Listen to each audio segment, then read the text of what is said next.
Please let me have your attention. We are about to start the second session, so kindly be seated.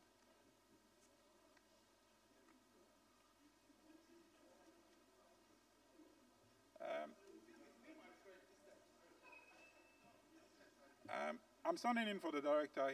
He'll join us shortly. For the second session, please be seated. For the second session, I'd like to invite the director of ICT at UDS. I believe it's Mr. Benjamin Anane Asamoah. US.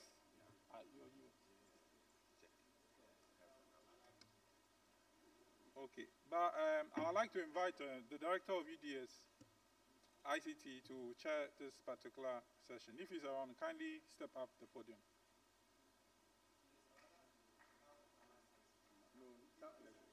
The chair, he'll be moderating the session. He's not around. Okay, so Mr. Edinkra, please come. So our presenter is Mr. Emmanuel Obain Eje. Everyone needs to nominate.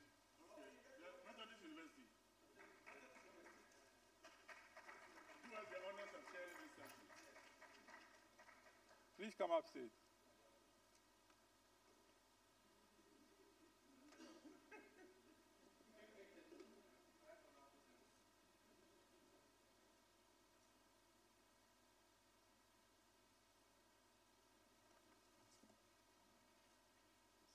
And to be doing a presentation of Mr. Emmanuel Obain Eje, he is the Chief Information Technology Officer for US, that is the University of Health and Allied Sciences.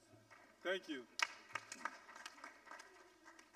only time you can have an English grammar, you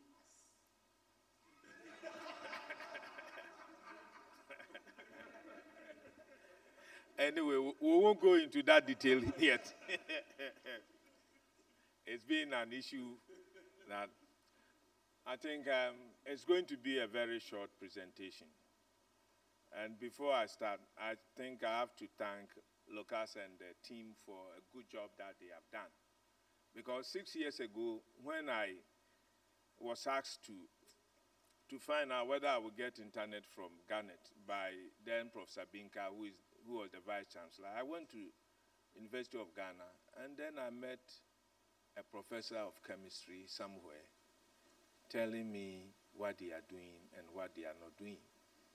And straight away from there, I went back and I told the Vice Chancellor that if this is the only method or option for us to get internet and connectivity to other places, he should forget. But when I look at the situation now, they've brought us very far. However, I believe it's about time we set up structures to meet our expectations. I don't think I have to ask any human being, how do I join Garnet before I get to know? I must, at this age, go to the internet and go to our website and find the information I need. How much do I have to pay? Questions like this, if we come to meetings like this, and those are the questions we are asking, then I bet to tell you that, we are wasting much time for little work done.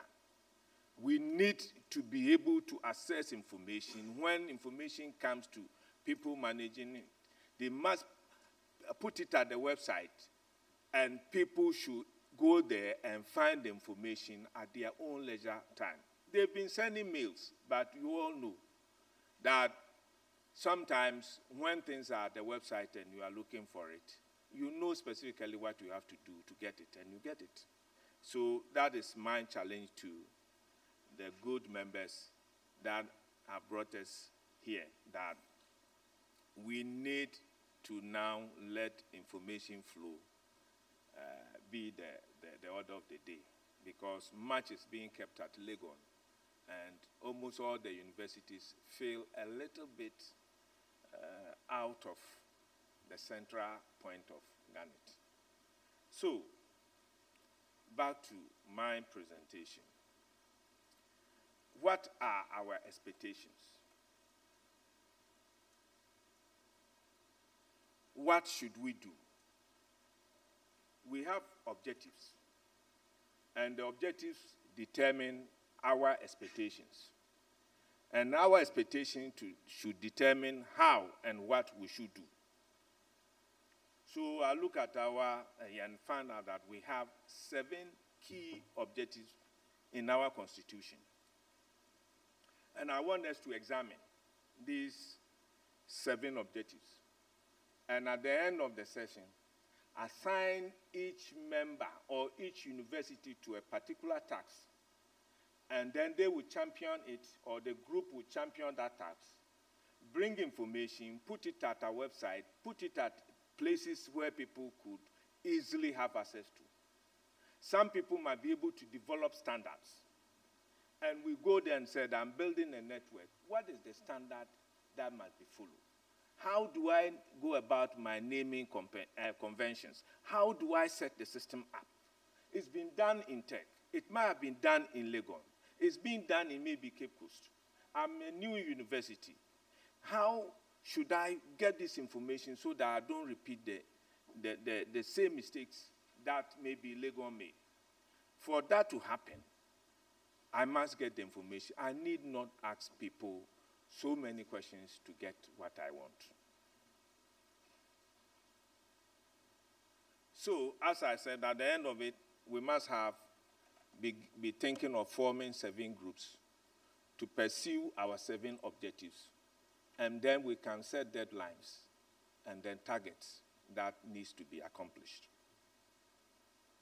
The groups should be working interactively, and information from the groups must be known so that people do not again have to ask questions to get information on what the other groups are doing. The first objective that we have is to develop and manage a high-quality information and technology infrastructure to connect its members to global research and education network communities for the benefit of research and education. So the question is, what are we expected to do? I believe that if there is time, we have to take each of the objectives and list all the activities that must be done so that when the group is formed, they have a benchmark and they have the objectives listed in a way that they could follow. So we just must develop a telecommunication network. And I believe that some people are working on it. What are they doing? I can tell you that even if you ask the members of the team, there will be divergent views because information flow having to be lacking. So we are developing a telecommunication infrastructure. Please let us have the structure. Let us have the steps that we are following so that if we are going wrong, others may be able to criticize. A team must be formed to look at this objective and help us to move Garnet forward. The second objective that we have is to ensure that Garnet and associated member networks are compliant with agreed open standards using the most advanced technology. I will ask, what are our standards now? Can anybody tell me the standards that we have now? It's not there. So people must develop the standards and make it available to others so that we all learn and move forward. And if the standards are not good, subject it to people to criticize it so that we know that where we are faulting, and if there are better ideas somewhere, we get it. All that we may hear is that we are linked to May 1. We are linked to this. We are now doing that. How is the linkage done? Will my network be able to support it? What are the standards they are following? What are the IP addresses system they are using? All these things need to come into the open, and members must have access to it and criticize. So there should be a team that will be working on our standards.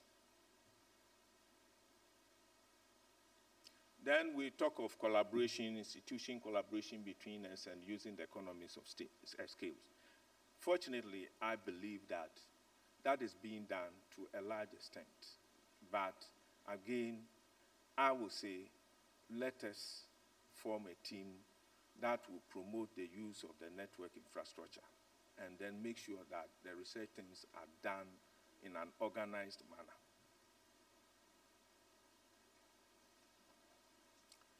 I think the two things are close. People must work to promote Garnet so that the private institutions, when they confront their vice chancellors, they have sound argument to make.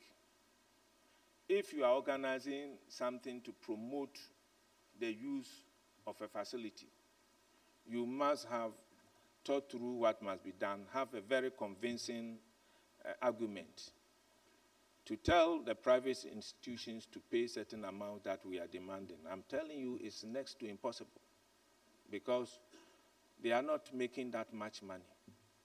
And if you come from a small institution like that of University of Health and Allied Sciences, that the whole population is about 4,000, and they ask you to pay 20,000 euros or 19,000 euros, it's not the same thing as Legon, which admission, the forms alone, they sell 40,000, and then they are able to pay this money without blinking an eye.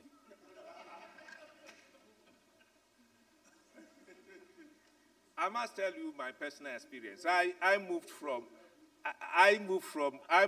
a bank to the university.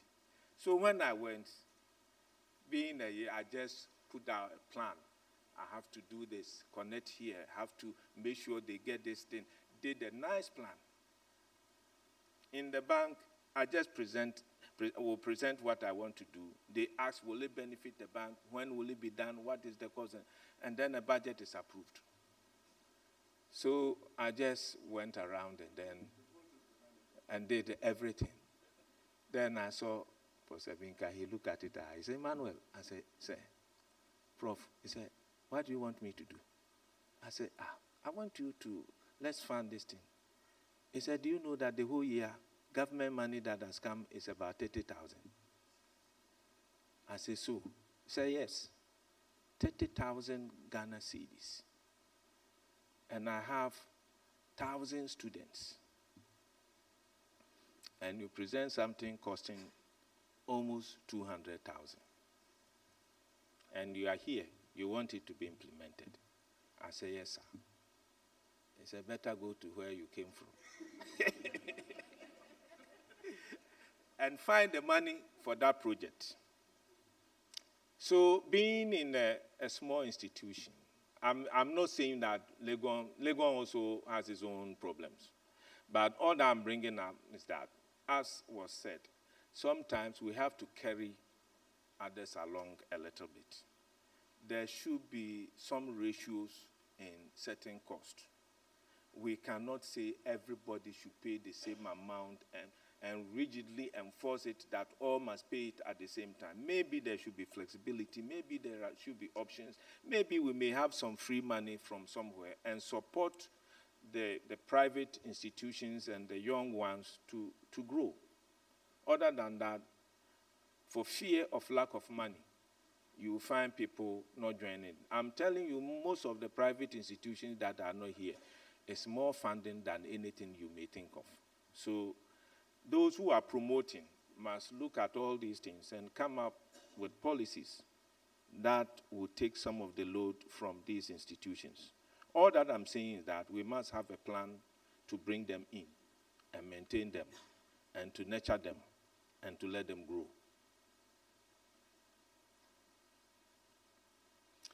I think I must congratulate our team for what they are doing in terms of finding cheaper sources of internet for all members.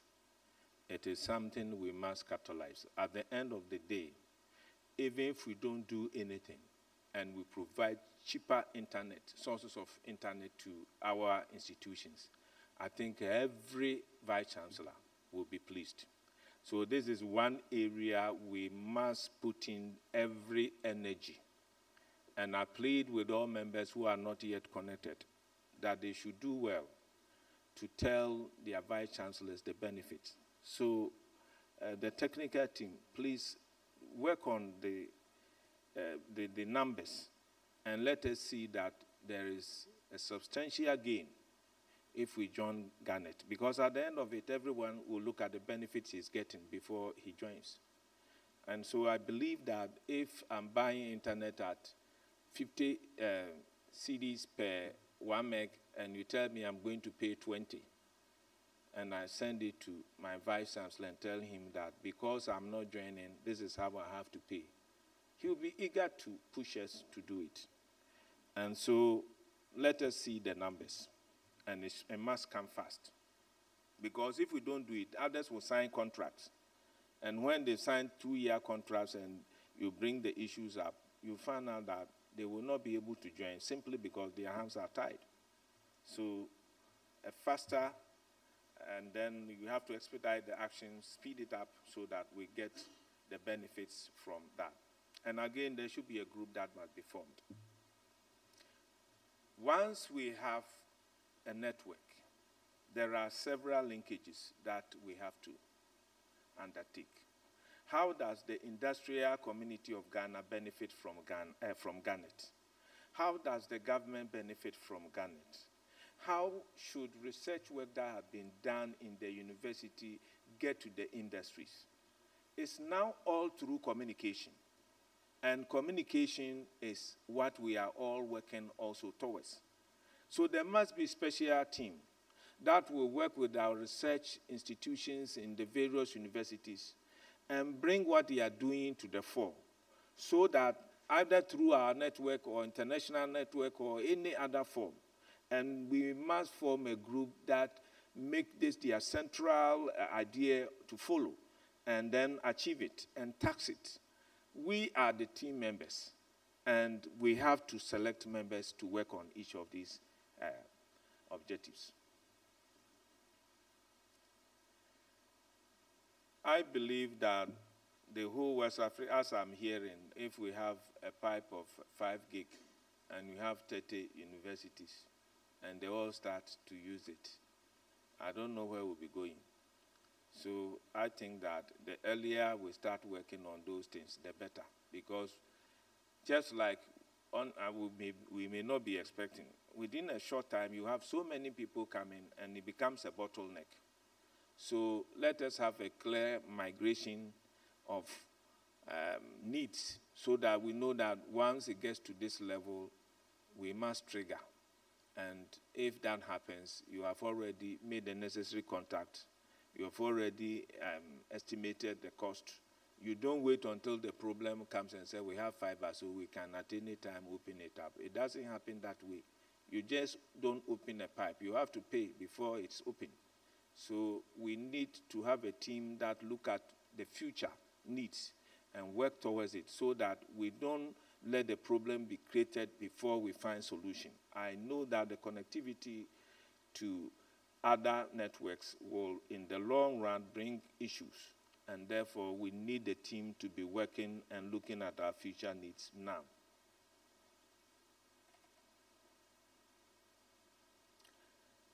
One thing that is very missing, and it's a central theme with my presentation, is that we don't share knowledge.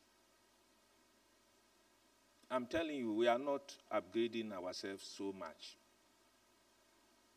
For instance, the experience you guys went through in order to get our IP addresses, I want to be able to share it with others, because there are smaller institutions like you have that need some IP addresses, and we need to also educate ourselves. There must be online training that we must set for members. And that's why I believe in teamwork. If a team is working on upgrading of knowledge and skills among members, that's their job. And you see them working to bring that to fruition.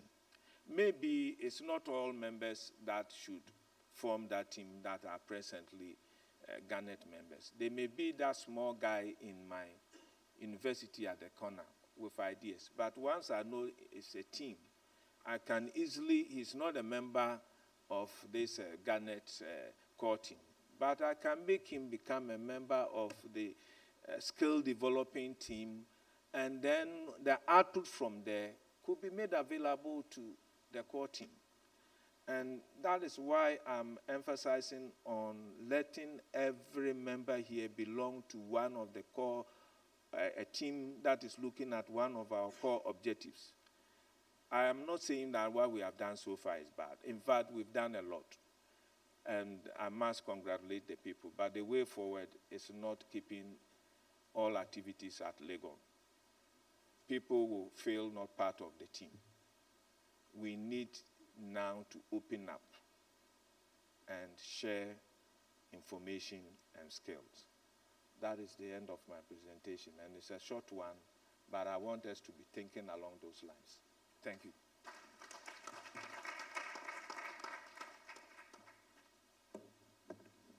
Yeah, questions? Yes.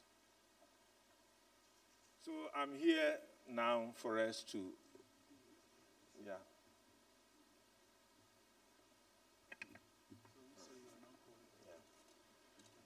Okay, so we are now ready for your questions and any clarifications that you may need. Okay.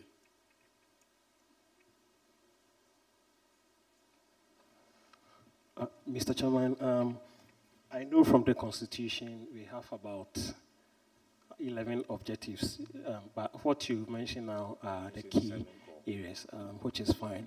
One thing to also observe is that I think Garnet is pushing the idea of bandwidth as the main priority of the network. But I also think that if we quantify the other benefits, the resources, the how do you call it, the support team that will be helping the universities and setting up their networks and other things, that can also be translated into some financial gains. So if we put all together, because we might not get the bandwidth as cheap as, you know, other commodities, for want of words. Even if we don't get it as low as we may want it, the other benefit also comes in to top up and give it a very good picture. So what I want to say is that as we present the benefits to our management, we shouldn't just talk about the bandwidth. We should also talk about the other benefit and try to put some monetary value on it, and it will make the picture much nicer. Thank you, Mr. Chairman. Should I respond? Yeah, give me a response. I think that's why I took 7 core areas, which I believe if we are developing all, it will make us be able to make a better presentation to our management team.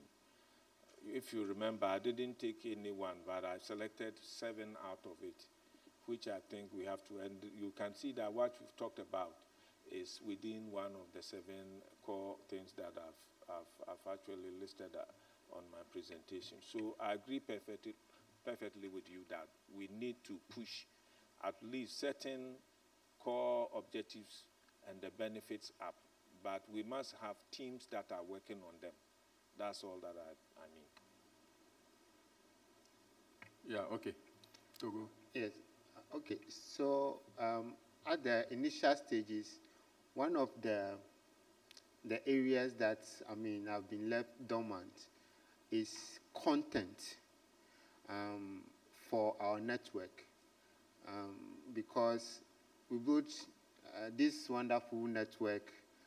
Our concentration presently is on internet bandwidth. Why are we struggling for internet bandwidth? Because we don't have resource locally to consume, which will be cheaper for us. Even now, what is happening is that the information we have, we sit down and then we wait for outsiders to come. They will interview us, take the information.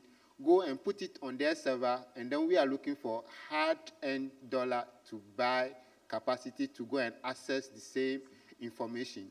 So I think it's one area that we need to work on seriously so that we can have content locally. I know some of us are hosting our websites in the US or wherever. And so even this network that we are building may not benefit us because your information is outside somewhere. We need to spend money to access it. So we need to develop our content wing of Garnet so that we can build content locally. I believe we have rich content, but we let it go. So I think it's one of the areas we need to. So I think it falls under promotion. So those who are promoting our local content must look at it. And do we have people dedicated for that? No, and that's what I'm advocating for. We just have to segregate. We have to draw the line. Yeah. I'm just going to say I agree fully with what has been said. The content thing especially is very important because we shouldn't lose sight of the fact we are not buying, Garnet is not about buying internet bandwidth. We are building a physical network, an internetwork among ourselves. The benefits include low bandwidth, but apart from that, if we don't have local content, we might end up being a case where it is the only benefit we can sell. Okay, speaking as a research and computational mathematics heavy institution, things like local caches of R and Sage package repositories will be useful for us on this network. If we could host it on KNUST's cluster or UG's cluster, or even if Ames manages to get reliable cluster, if we could have it on a backbone here in Ghana that we don't have to go to the UK or to the US to grab common updates for these things. All of us use Linux in one way or the other. We could have local mirrors here. These are off the top of my head, stuff that we could do very easily. There is a lot more that can be done with learning management, with even publishing of work by our research teams that will be useful to be on a network. So we can't just build a road and say we've finished with a road. It must connect, for instance, farming communities to the port, if we were to use an analog metaphor. So I fully agree with the 2 points, especially the content one. May I ask, has anybody been to NITE's data center before? The first time I went to the Accra Center, I was amazed about the facilities there. In fact, if you look at it, any person who have time should visit their data center. And I said, if all the universities are going to use it as disaster recovery site or a backup site, and they are linked up, it will be to the benefit of us all. But are we planning towards that? That is my question.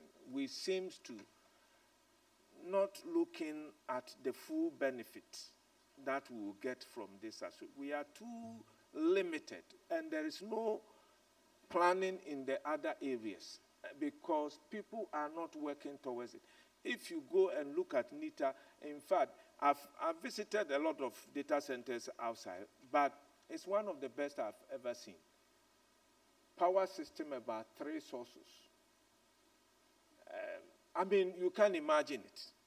And it's sitting down waste, and people need these facilities. Who are among us are researching and telling us that these facilities are there that we can use. We have the network, but getting the network is nothing if we are not using it, just like you are all telling us. And the only way to do that is form a team that is going to look at each of the objectives and see how we are going to achieve it. Presently, that is not being done. Or even if it's being done, it's on a limited scale. And so I plead with the chairman that let us begin to work towards the other objectives. Okay, yes. Father. As if you knew my mind, just before this session, I was having a conversation with Togo and my concern was with training. I'm building a new network from the ground, and just for very little question, it took me about 1 month, and to get it, I had to go through so many people to get that answer. But here we are with a very rich support team that we can rely on. Now, this suggestion, number 7, is an excellent suggestion for me. But I would also suggest that I would recommend that we already have proposed that we should meet 4 times a year. Now, if the meetings are going to be too many, it's going to be difficult for members to relieve themselves from their duties and also to seek financial support to attend these meetings. So why not, out of these 4 meetings, 1 day be added to each of these meetings where we pick certain things that we know are common to technicians that they ought to know about. That becomes a training day, and it becomes part of the regular quarterly meetings that we propose.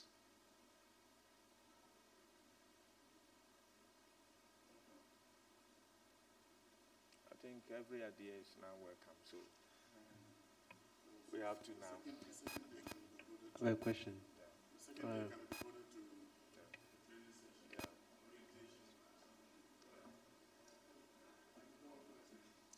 Okay. My issue is with the connectivity related to content. I thought as the universities connect, they are going to streamline their activities towards the traffic that's been directed by the diagram. So at the end of the day, most content will be generated automatically. But I don't know if after joining the Garnet network, you still have a way of managing your own network aside whatever Garnet is meant for. So I need some clarification on that. Okay, so I think let's draw the lines very clear. Your network on your campus has to be functioning. Garnet is like a trunk road coming to you so that you can connect to it. Professor Dakubo used to use this metaphor to describe it. He says that in your house, you do pipeline in the house. You may not have water from Ghana Water and Sewage, but with that network you have in your house, you can buy water from a truck and pour it in a tanker, and then to go to every part of your house, wherever you turn the tap. You can replace that with water and sewage main line coming to join that's your network to distribute that. Now, your responsibility is within your network, and you need to make content available on that network.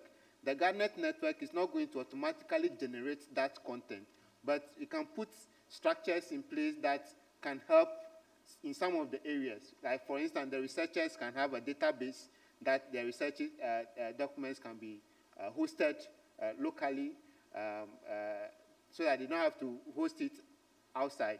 So you need to work on your local content. Your website needs to be hosted on your campus or inside a data center in our network, for instance. So it's not, the Garnet network is not coming to take over your network. I think if that makes it clearer. Can I contribute? Let me add to this. The reason why I'm asking this question is that if we have standards and we know that each university has this amount of content that is going to generate as a result of connectivity to Garnet, then at the end of the day, we know that we are developing local content as we all wanted. But I don't think we are going to generate new content because we are joining Garnet. But what we were doing is what we are now trying to reshaping it so that we can join the traffic as Garnet grows.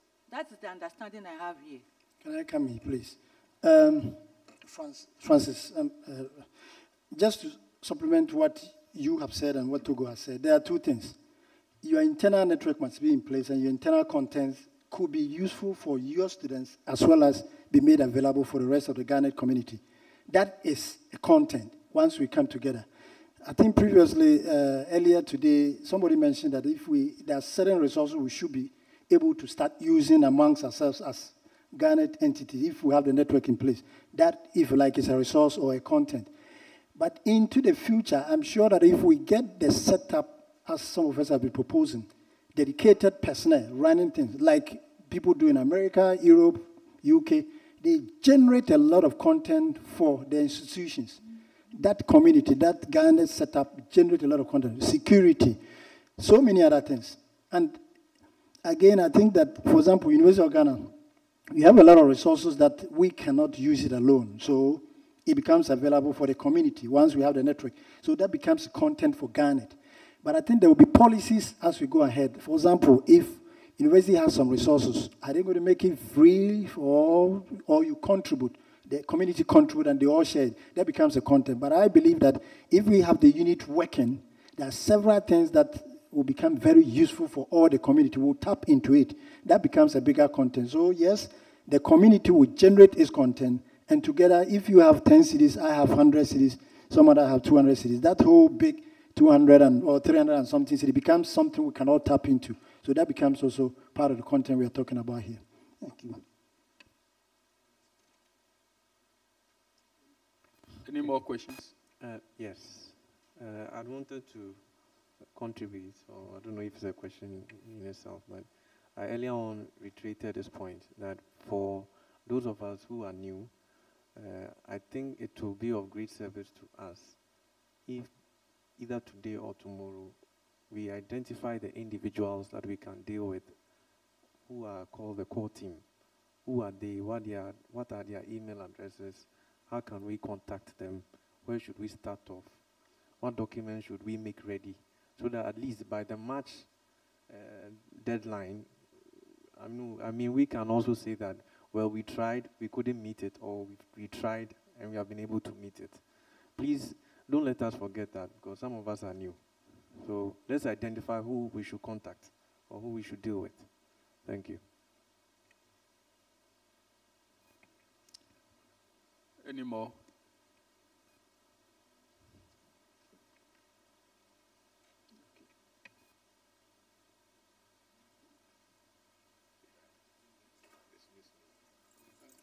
Okay, we thank the presenter.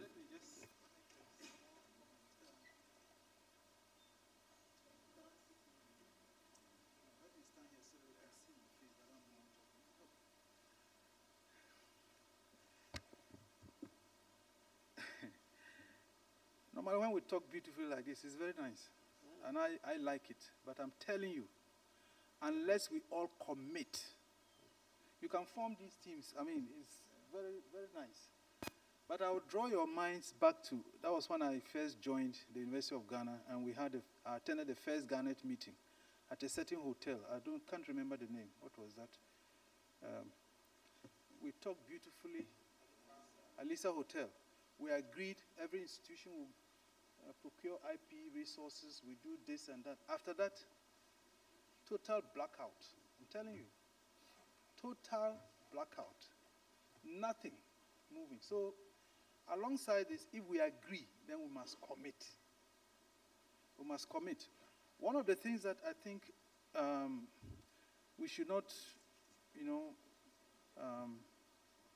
we should not pass on our responsibilities onto Garnet. I think we need to make that very clear. It is not everything that Garnet is going to do for you. No. The strategy in every university is for them. You never outsource strategy. You can outsource other things, but strategy is strategy. You connect to Garnet. What you do on it, to a large extent, depends on your strategy. For example, the University of Ghana currently pays a lot of money for library content.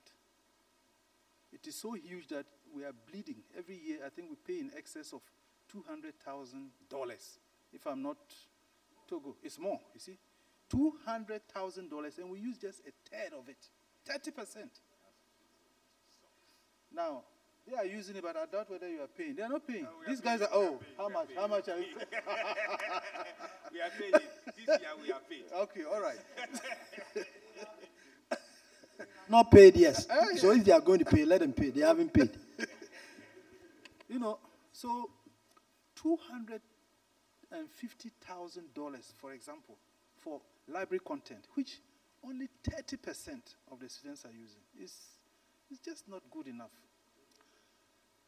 And whether you use it or not, and that was what Togo was explaining, whether you use it or not, you pay, because the license is tied to the university.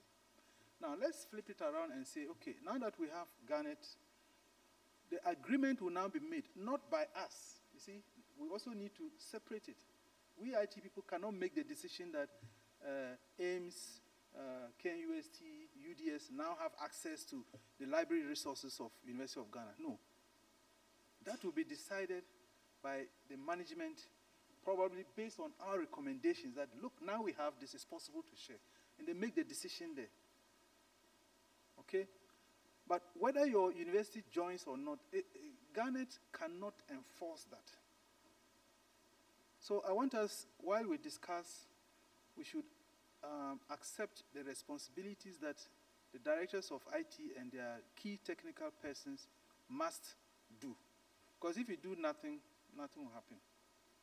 But I fully support the suggestions and recommendations that he's made, which we all, but everything, I mean, a lot to a large extent, it depends on what we, if we don't, we are the advisors to our community. If we don't do it, it won't happen. And just one small thing before I sit. We've been building the network. It is not about the network. It is about what happens on the network. Up to date, we have no program to involve the key domain players, the researchers on our various campuses. What we now need to do, going away from, and I'm sure it will come in the action points, leaving here will be, one of the action points would be to undertake an awareness campaign on the various campuses to draw attention to the existence of the Garnet and what is possible to do.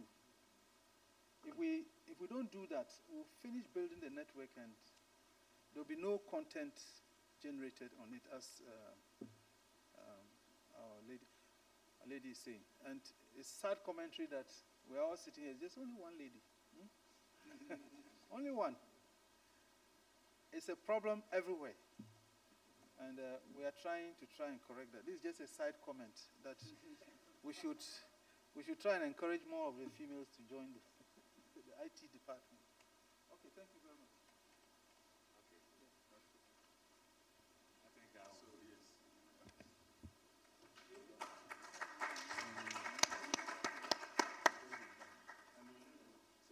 So, thank you. Thank you.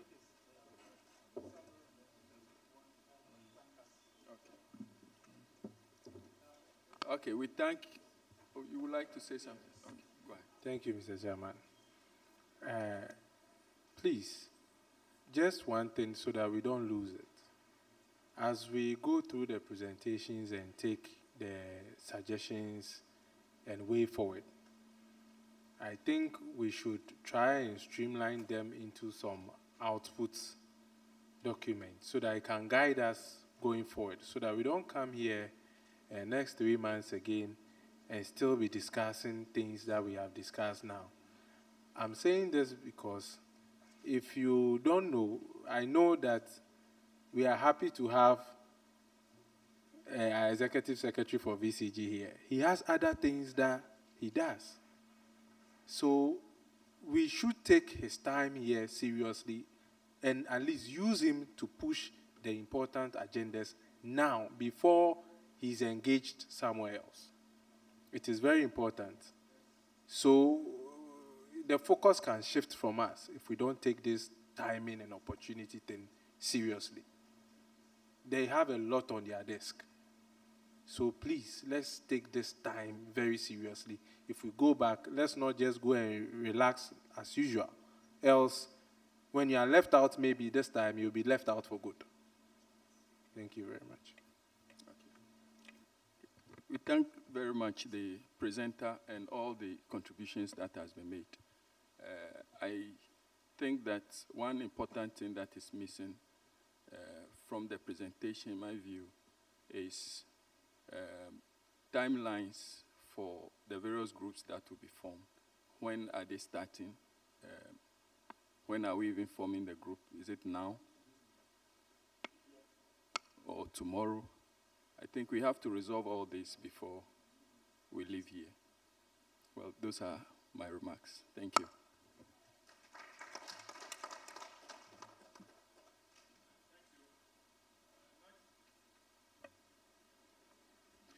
Next, we'll be having a presentation about the benefits of Garnet. I think some have even jumped the gun by talking about the benefits, but hopefully this presentation will shed more light on the other benefits we'll have from Garnet, apart from the bandwidth that everyone is talking about. For this presentation, we shall be having Mr. Bursam. Please come to the podium. And I would invite Father to please chair this session.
Good afternoon, colleagues. My presentation is on the benefits of Garnet. I think we've virtually talked about everything, so maybe I'll run faster through the slides. Almost all the things that we've been discussing, we've talked about it. But I did a little research on NRENs, which Garnet is one. So basically, we are just going to run through. We have NRENs, which Garnet is one. It's an organization or consortium made up of higher educational institutions, research organization, government affiliates, private companies. Yeah.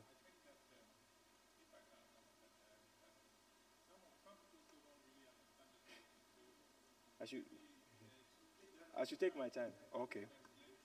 Okay. I'll start again. Basically, Garnet is an example of an NREN.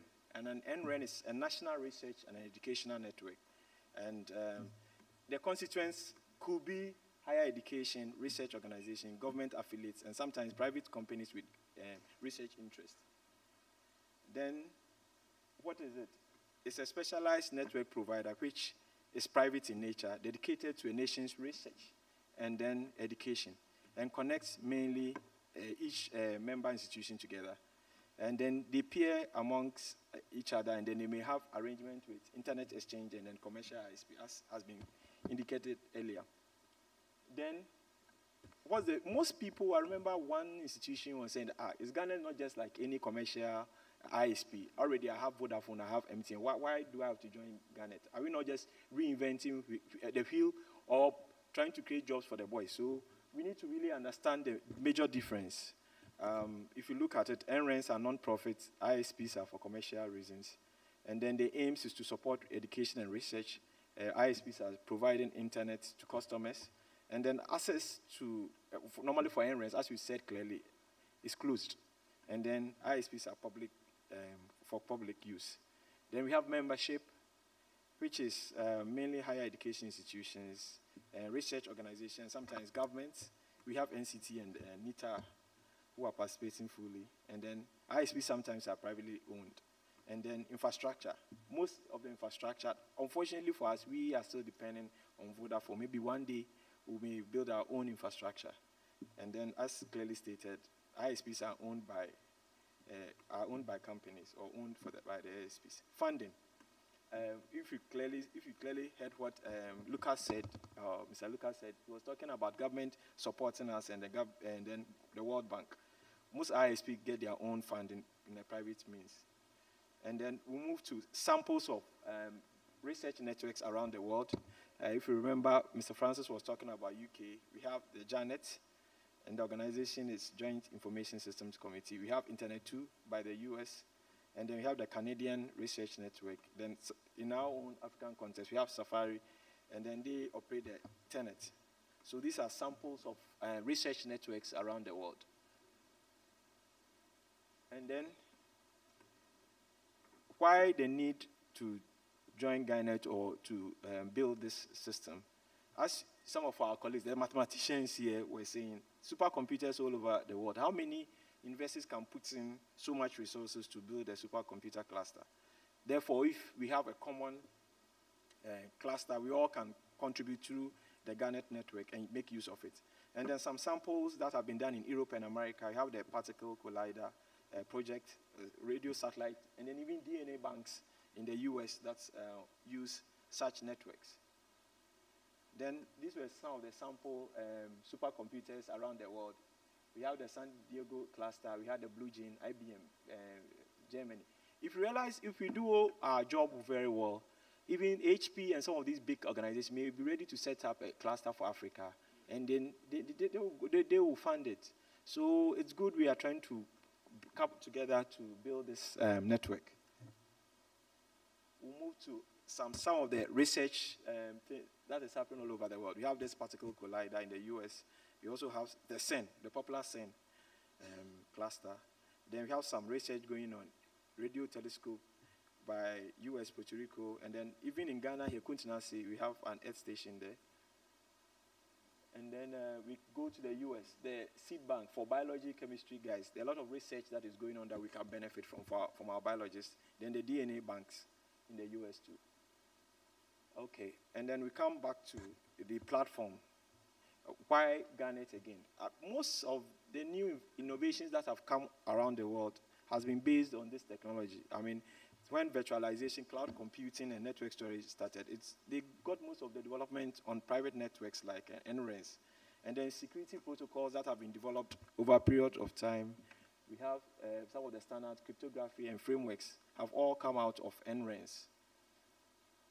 And then some of the typical technology that originated with NRENs was the TCP/IP protocol and suits, DoD network, and then cybersecurity, some of the standard, the cryptography standards. And then this was a joint venture between Internet 2 and the US government. And then IP version 6 through Giants. Then HP Labs also sponsored some of the NRENs to build this AutoMediaX that we have on our switches. And then also bandwidth upgrade. You realize that because of research network, there was a lot of drive to push network beyond the 10 gig. And as Mr. Francis said, now some networks are running 100 gigabits. And through Internet 2, this has been done. And then why the need for us to have our own NREN? One, as we all clearly said, bandwidth reduction, connectivity between institutions, and also improve internet access per student. We all complain that no matter how much bandwidth an individual institution gets, it won't be enough. So this will help. And then these were some of we gathered this from the little research we did.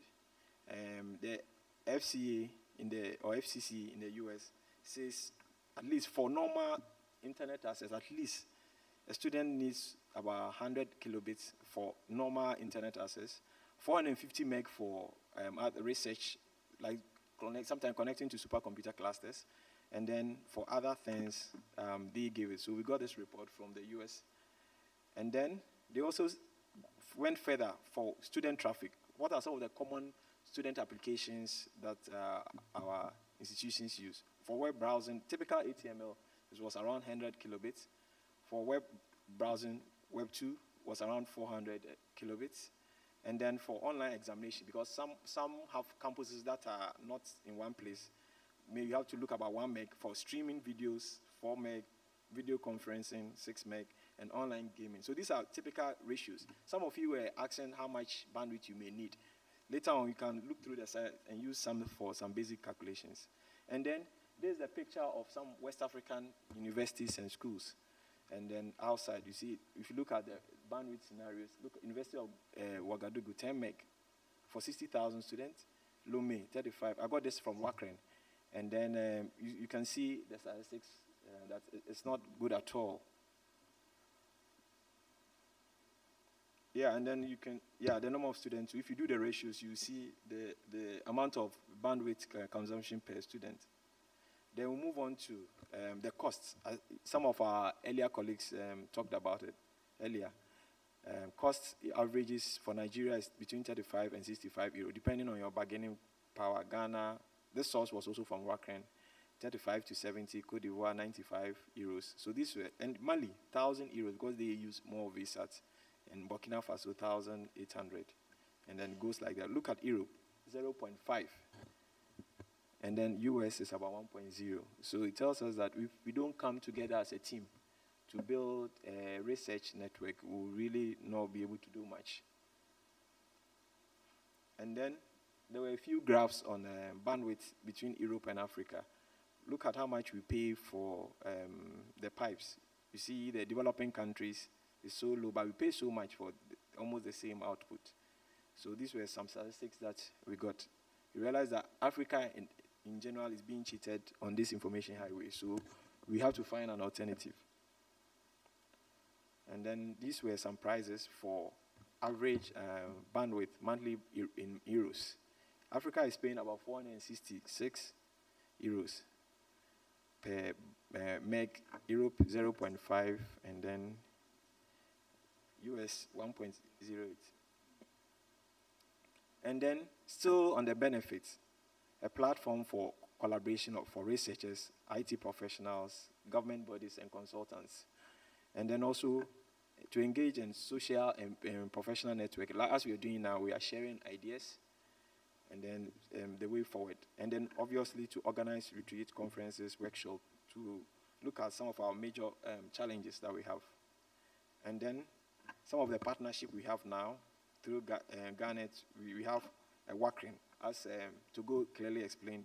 After that, we could be able to connect to the big NRENs, Jant, Internet 2, Canary, Janet, most of Ubuntu Alliance, most of the big NRENs all over the world. Once we get the pipe through, we should be able to connect to some of these NREN. And this gives the world picture of how the NREN situation, you see that in Africa, we're still suffering. Europe, America, and the part of South America, and then the part of Australia and New Zealand are connected. It's still left with Africa, and we still have some great portions. You see, Wakren is getting up. Ghana, it's up this way. I think the report we got, well, I think a time ago. Now, soon we'll be green, the whole of the West African region. Then this is the global, how the global NRENs look like and their interconnectivity. You see Giants at the top there.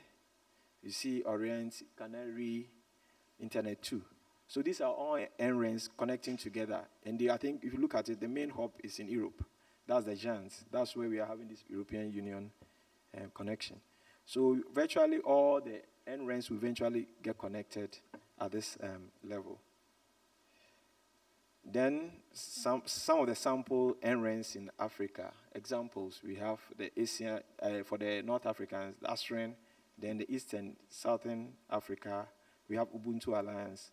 And then for West Africa, as we clearly stated, we have the Wakren. And then the member NRENs, samples, we have Garnet, NGREN, Rita, and the likes.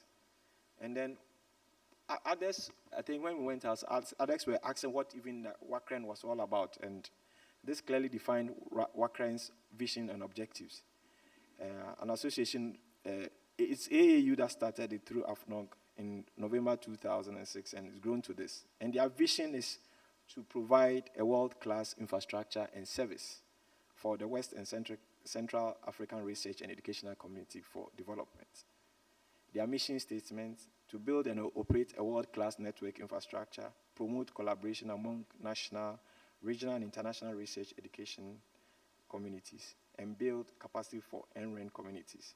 So basically, these are basic statements. And if you realize, it's similar to ours, our local Garnet mission and vision statements. And then how the African situation looks like. The WACREN, the member countries are clearly listed there. Then in terms of connectivity, the connectivity situation, for West Africa, I think one of our first submarine fiber that was upgraded, I think was in 2002. I think the link was upgraded to about 45 terabits per second. And then in East Africa in 2007, it started, and now they have upgraded their own to about 15 terabits. If you realize, West and Central Africa, there's a lot of bandwidth among the companies, the ISPs, but not for us. And we still get cheated, although there's so much bandwidth in West and Central Africa. But the community, the university community is not benefiting that much. And then it goes back to, let me see. I was looking at a few links, how from the little research I did and through some of the documents I got from Togo. I think we all said a 10 gig pipe to WACREN, isn't it? And then 1 gig by, for now, to most of the assets. And then at the moment, there's going to be 3 main hubs: Cameroon, Ghana, Nigeria, from the report I got from WACREN. And then some redundant links, and at least 2 initial links to London, Paris, and Marseille, and then multiple submarine cables along the line and peering at various points. This source was from WACREN. And then basically that's how the network looks like. And as Togo clearly stated, now the pipe, Togo, if I'm wrong, the pipe between Ghana and Lagos has been established or is going to be established. The Lagos-Ghana pipe is there already. Okay. So I think Lagos and London too, that pipe is there. And then eventually there's going to be some redundancy along the line. The Paris link for the French countries, Paris, and then Dakar links. So eventually it's going to be a more resilient network, not just, so if something happens to Lagos, we can pass through Ghana, through Dakar, to Cote d'Ivoire, and all that, then back to Europe. So there seems to be a lot of redundancy, and this was also proposed by WACREN. And then the Africa Connect 2 that Mr. Lucas told us about, the second phase of the African Connect 2, first phase had been completed by the East Africans. And then at the moment, we have about 10 WACREN countries contributing towards the infrastructure. We have a budget of about 12.25 million euros, EU 80%, WACREN is doing 20, and Garnet has paid 275. That's what we were told. And then the Africa Connect 2, so far those who had signed up, as at last report, I saw Togo, Mali, Cote d'Ivoire, Burkina, Nigeria, and Garnet. And then procurement, I think this is just to tell us where we've come so far.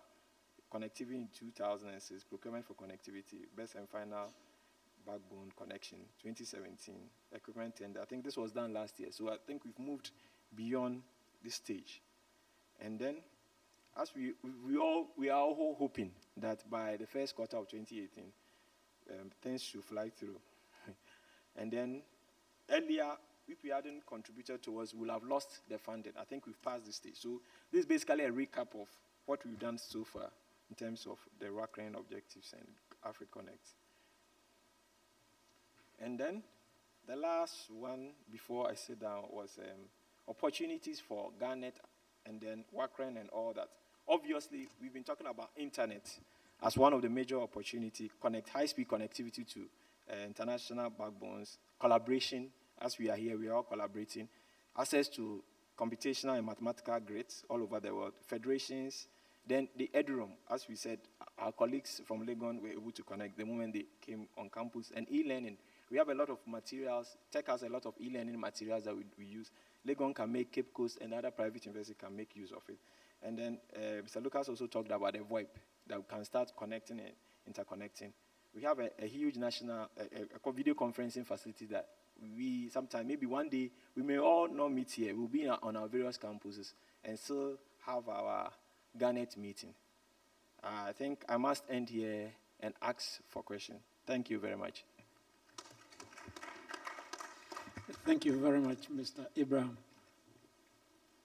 Anybody has any question or comment?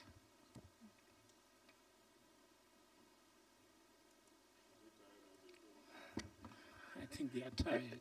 Is it tiredness or? Mr. Chairman, this is not a question, but I would like to ask permission to leave. Okay. Unfortunately, I cannot sleep over because of commitments on campus, and I have a 5-hour drive back to Cape Coast. So, thank you. I understand you have the permission to leave. You don't have any thought-provoking question to put down? Any thought-provoking question to leave? He has asked all his questions. That's why you are asking so many questions.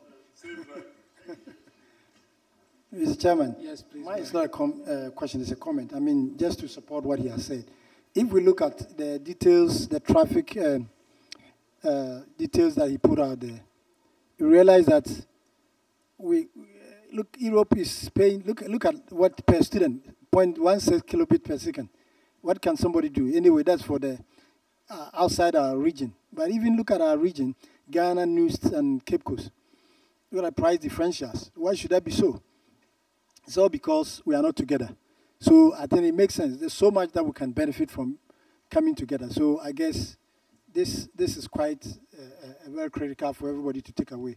Unfortunately, you can see that our French colleagues, brothers and sisters are paying so much if you look at the other parameters. So I guess we are not that bad, but if we come together, we can get a better deal. So please, let's all give our term. Let's agree on some timeline before we leave tomorrow so that we can work towards it. If we go, like Lucas said, we'll come and talk nicely and there are no commitment and no deadlines. I'm sure that we'll come another 1 year and be talking about the same thing. Thank you.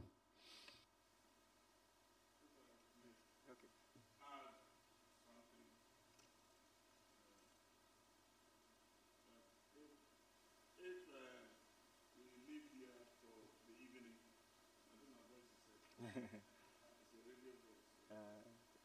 we leave here for our various beds, let's pick one or two of the things that we have heard here and put timelines for the whole group.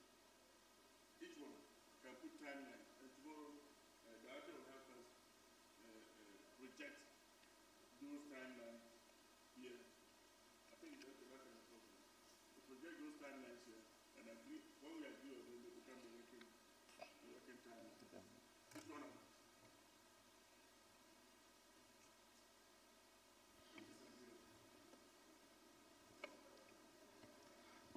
Mr. Chairman, I just want to comment on the Garnet website. I think it would have been a good idea if all this information were there for people to read, especially management of the various universities. I've mentioned this to Lucas once. I know everything at this stage is on voluntary basis, but if we can, those who are in charge of the website can update the site. Most of the information are outdated as far as 2014. Thank you.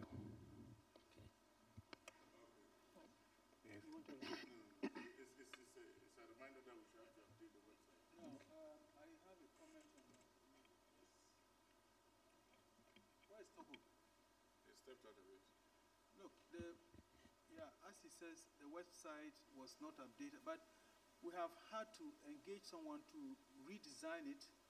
It's ready. As we're driving here, Togo told me they've put it in a folder within the website for us to look at, and then if we are ready to let it replace the new one. I think what we can do is, I haven't gone there to see. Maybe tomorrow he can put it up here, then we'll all look at it, and then we can activate it. He actually got one of our webmasters to do that for us. In fact, our website has been under the management of Kafui, and as you know, we've all been doing voluntary work, so he hasn't been able to update it most of the time. But now, luckily, we've got someone to give us a push up to date, and then as soon as the board gets inaugurated and secretariat is established, the CEO is appointed, we push all of that to them, and then they have to make sure everything is up to date. Have I answered the question? Yes, you have. But I think maybe for now, if we can put it under construction so that people don't go and read outdated information. Oh, no. But what is there? Is it that bad? When was the last time you checked? A minute ago. A minute ago? Okay, all right. So I think we can check. We still have September 2014 workshop. Workshop? Workshops are events. All right. Okay, so cool. Thanks. Thank you. Yeah, thank you, Reverend. Please, I also want to add one or two to some of the things that we can do as Garnet to make it attractive for the rest to join, and then looking at restoration and then backup services. As the other presenter was saying, NITA has some facilities there that are underutilized, in quotes. Some of our giant universities here to have some of these facilities. So if, as a member, we could have some of these facilities available to them as one of critical backup sites to, I think it also help sell the idea of what Garnet is about, because you cannot have, as it stands, most of our content we back up in the Google clouds, and then as some of these private stuff, they are academic and research stuff. Okay, so if we can actually have some of these services running, then we could actually secure some of the data, and then also it will be easy for restoration processes. So Garnet should also look at that as an option. Not only the content, but also a failover for internet and internet-related stuff too. Thank you. No, but you see here again, that's why we need to be very cautious. Taking NITA as your backup and recovery center should be a strategy from your university. You see, first and foremost, because Garnet will not be hosting your content at that level. And so even if Garnet worked out a backup and all of that, it will not take care of your LMS, your ERP, and all of that. You need to make a conscious effort to use either any of the other universities or Garnet as your backup recovery site. I think Francis and I and our team have talked about how we could relocate our DR site to NITA and then share resources. So we can discuss this as a way of sharing knowledge and looking at how we can improve our systems. But yes, please. We shouldn't leave it to Garnet to do, because they won't, they may not as a sole responsibility, but as members of Garnet, as having, once we are sharing contents, and then we are also propagating the openness of data among members, some of these things could also be considered. Okay, that's fine. It's a fair point.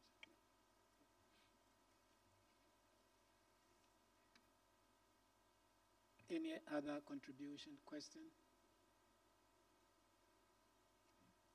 Okay. Should I make my comments and close it up? Okay.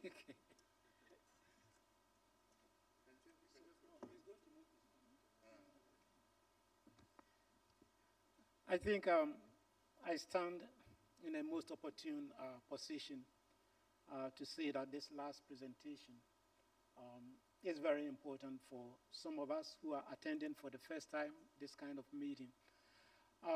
I know initially it is the cost of internet that is drawing some of us to this meeting. But at the end of today, what I have gathered, the benefits, the real benefits of Garnet is more than just the lower internet costs. You know, it's the content, the resources, the accessibility of things that can be made available, coming together so that they can be power with which you can force yourself into the technological advancement age. So as my little comment, I think for some of us, this is an eye-opener. This is something to present to our various universities. But I will also add a little proposal. I think Garnet should also find some way of generating income to help some of the weaker universities. And I think the comment this gentleman made could be taken up. You invest in a huge storage, and then each university that needs some backup of their systems, they pay some fee. And then they back up their data. So it becomes yes, what do you call it? I want to use the technical term, but it has escaped me. Data recovery center. So it means that if for some accident your university gets burned down, people's research that you are hosting on your servers don't get lost. You can always retrieve them, and maybe at some minimal fee. And if we have some kind of these services generated by Garnet and earning some income, then when it comes to paying these huge sums, some of them could be written off so that it can come down for all of us. So we thank you very much, Mr. Abraham, for your presentation, and thank you for the opportunity to chair.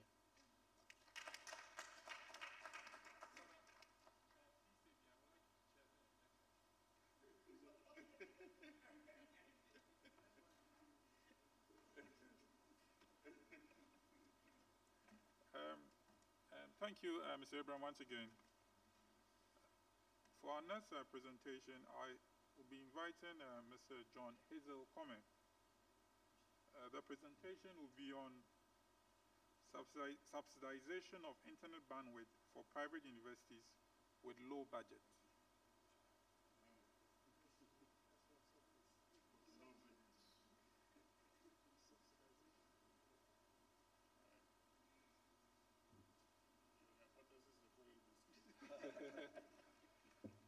Hello.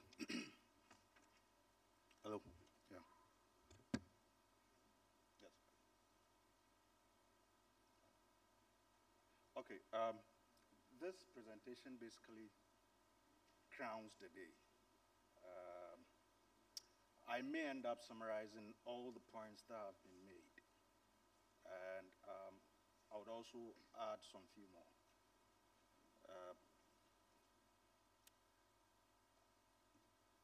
Internet is basically bandwidth.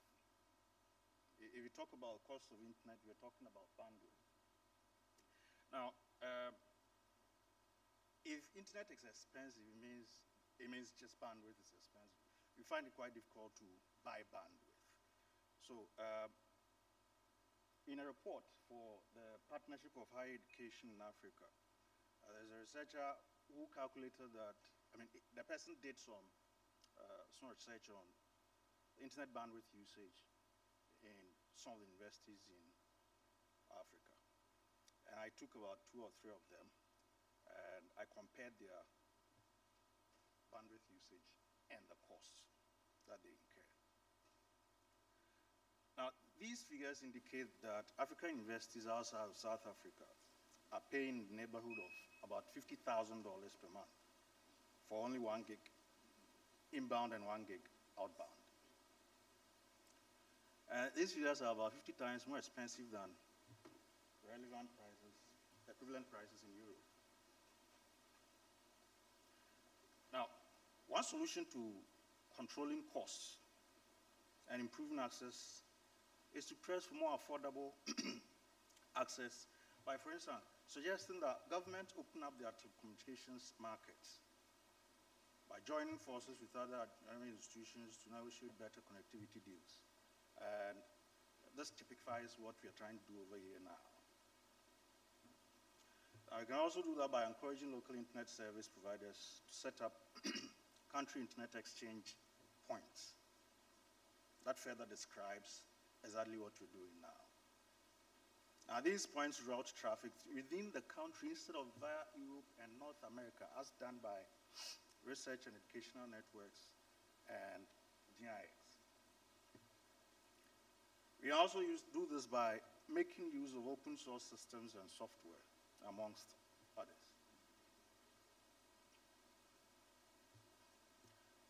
Now, we can also have a different approach towards this particular issue. Now, if we take bandwidth to be an asset, then we can manage it, just as we manage assets in our various institutions. Now, we can also conserve it, and we can also make sure we share it effectively. Instead of simply extending computer and network infrastructure or finding cheaper providers, this approach also puts emphasis on ways to control and manage the many hungry internet applications, uses, and practices that consume bandwidth.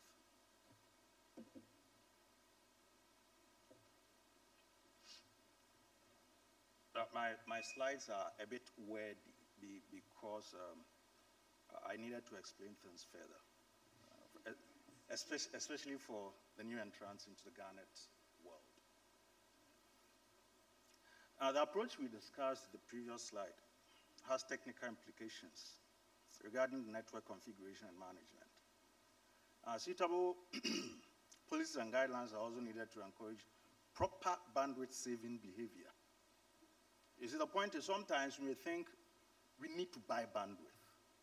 Every time that's our concern. Bandwidth, people are choking up bandwidth. We need to buy bandwidth. But if you go behind the scenes, you realize that it's not bandwidth that we really need to buy. We really have to adjust how we use the bandwidth. So, most critically, it requires that people with the necessary technical expertise and understanding of user needs are available to the organization. Making a better use of bandwidth helps to ensure that high priority applications get the access and the performance that they need through quality of service and then traffic engineering when it's necessary. Empirical research gave these outcomes. We tried to find the purposes of using the internet by a section of students. I realized that using internet for studying, information gathering and searching constitutes about 91.98%.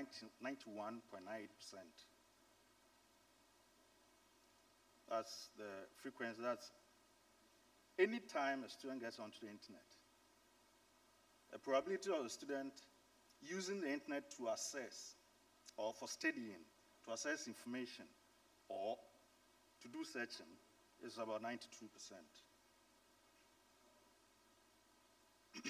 Now, I've emboldened these, the 3, 5, 6, and 8, because they are the relevant, they are the things we can really talk about. The others are not too relevant to our issues here.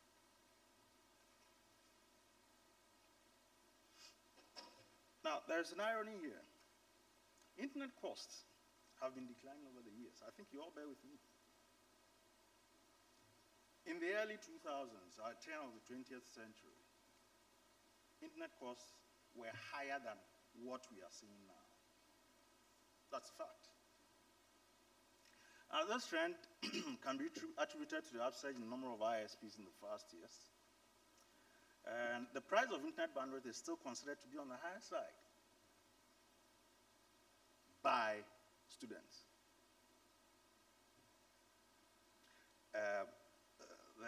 The increase in the number of ISPs does not commensurate with the number of tertiary institutions that are mushrooming in the country. University students they are the top munchers of internet data in the country now.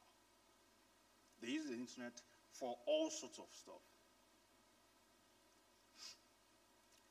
There is a lopsidedness in the respective rates of change. The rate at which internet service providers are coming up, and then the rate at which tertiary institutions are mushrooming. Student population increase at a far faster rate than that of the ISPs. Now, obviously, in every statistic, we have to do some benchmarking. We have to make sure we relate it to either a UN survey or a survey by a very competent organization. In 2011, the UN Broadband Commission set a threshold of affordability where a basic broadband internet package should cost at most 5% of average income, that's the gross national income per capita in a given country. In its 2014 affordability report, the A4AI, that's the Alliance for Affordable Internet, showed that only 23 out of the 51 emerging and developing countries surveyed were able to meet this threshold. In all the other countries surveyed, internet access remained higher than the 5% threshold.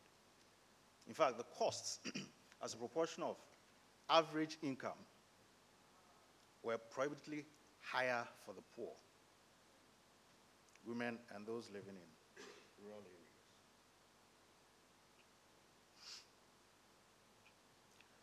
areas. Internet bandwidth, when basically, if you are in an institution, if you are in a tertiary institution, when they have a problem paying for bandwidth, anytime you send the bill to the finance director, he or she, the very first thing he does is to shelve it. Just put this aside. We'll talk about it later. It has been a thorn in the flesh of finance directors. Now, the situation calls for measures to subsidize internet bandwidth for the public institutions in this direction, as is done in the public sector.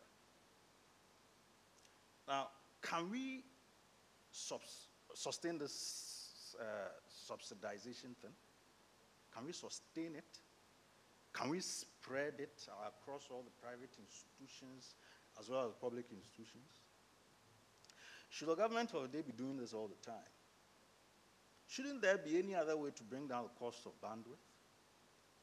Can't some best practices be implemented to the letter inside the institutional network to check the use of bandwidth? Should the private universities always rely on subsidies while not checking bandwidth usage in-house? There's a strong opinion that in-house bandwidth checking can save a lot of bandwidth and hence cost.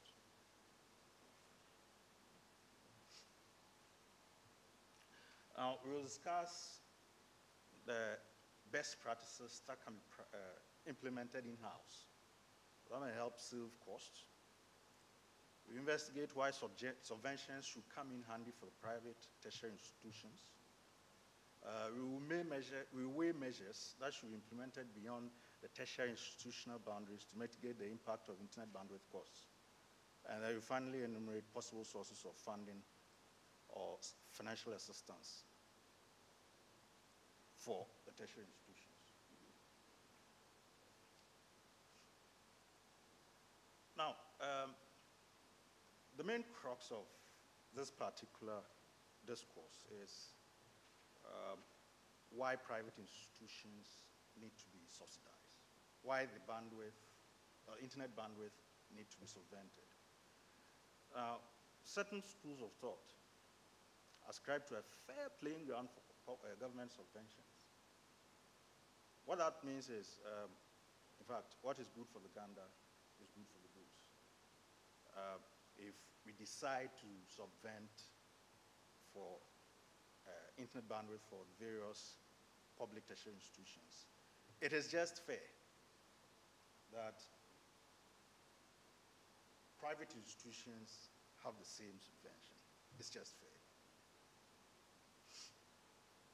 Now, another reason is there has been a steady growth of internet bandwidth use as a result of increasing student population. Can you speak to the mic? Okay. Sorry. This warrants a consistent upgrade in bandwidth sizes year after year.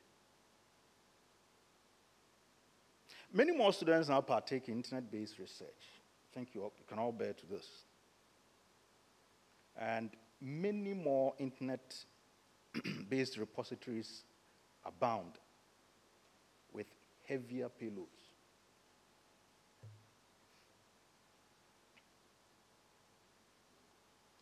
Another reason is fees. The main source of revenue for private institutions, in fact, most private institutions, their main source of revenue is school fees. Well, some are innovative enough to possibly do some extra business-related ventures.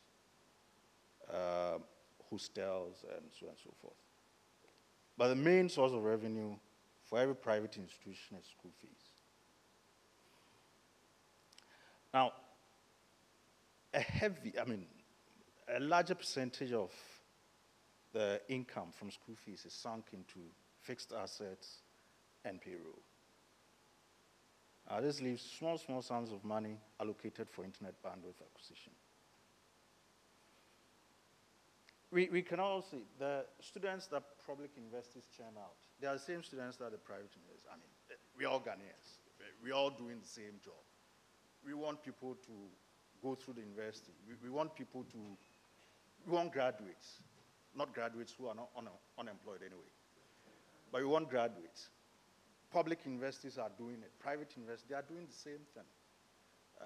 It is just fair that since we all contribute to the nation's developmental process, it's not bad if the private sector or private institutions also get a subvention for internet bandwidth. Another point is e-learning, distance education. It's becoming more rampant now. Several universities are partaking in e-learning activities. As a result, more bandwidth is being used in-house. Another aspect of this is mobile internet users. We have more mobile internet users on campus now. They consume more bandwidth and hence more cost.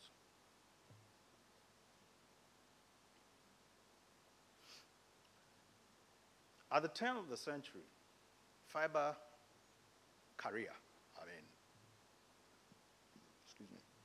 fiber became more predominant in our backbone networks. Radio communication, microwave communication, and so on and so forth are now being relegated to the background because they are prone to a lot of issues, lightning, and so on and so forth. So fiber is now the order of the day. You can all bear with me. Fiber is very expensive.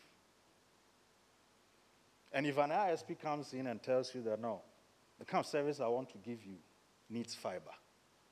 Fiber is expensive. You have nothing else to do. More money is sunk into this. And, of course, that gives us a reason to seek subvention from the government. Now, there's a very simple analysis over here. More private universities implies decreasing numbers in the individual institutions.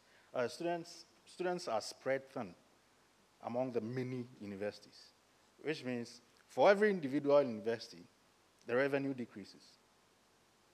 So money is actually not increasing in the coffers of private universities.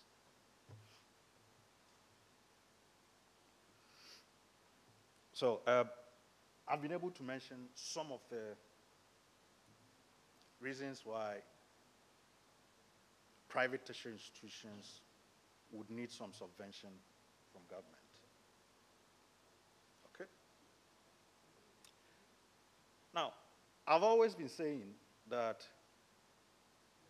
there are various instances that we can consider that come out to prove that we basically don't need to acquire more internet. I'll always say that, and you can do the research yourself in your various institutions. Now, we will next discuss what pushes internet bandwidth costs.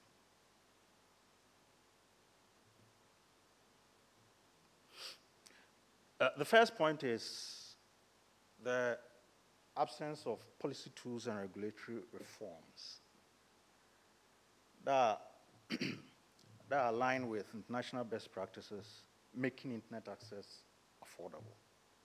We lack policy tools and regulatory reforms. If they exist at all, it's minimal.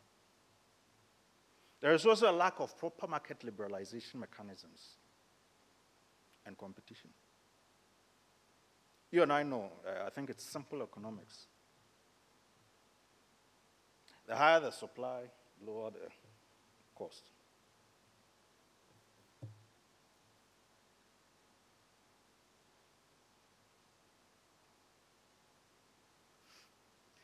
There's also an aspect concerning low instances of infrastructure sharing. We will talk deeply on this later. We can also think of the lack of a balanced tax or levy approach to ICT goods and services. There's also an absence or ineffective use of universal service and access. When we talk about this one too later.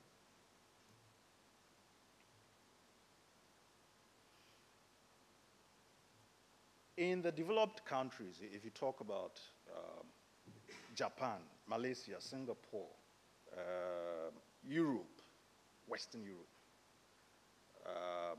the Americas, you realize that whenever a budget is read, in fact, one of the first things that they make mention of is research. Research. You can go onto the internet. You see that. They talk and invest deeply in research. It is part of the national budget, and it trickles down to the institutions, tertiary institutions, and so on and so forth. When the research is conducted, they make good use of the outcomes. They implement them. We are all in educational institutions. We know most of the time when research books are gathered, when students graduate, we pile the books. We just wait for about 5, 10 years, and then we push the books aside. It's a norm in most tertiary institutions in this part of the world. We don't make use of research outcomes and results. If we had relied on proper research and innovation, we would have found plenty of avenues where we can reduce costs for internet bandwidth. The next point is roadblocks, not the literal roadblocks I'm talking about anyway. Policymakers should remove roadblocks that deter investment in and use of terrestrial fiber, including lack of liberalization, high cost of licenses, challenges assessing rights of way for deployment within countries and across borders, and then high taxes on equipment and services. We also talk about limited open access fiber infrastructure, connecting the premise where the bandwidth is supposed to be provisioned to the backbone. The marketplace will enjoy benefits of logical separation of ownership of infrastructure and the services provided via it. It is more cost-effective, it fosters competition, and is less disruptive to the public and private space. If you talk about open access, what we are trying to talk about is the infrastructure that is used to deploy or provision internet is independent from the services that are provided via the infrastructure. The infrastructure is available on equal terms to all the operators.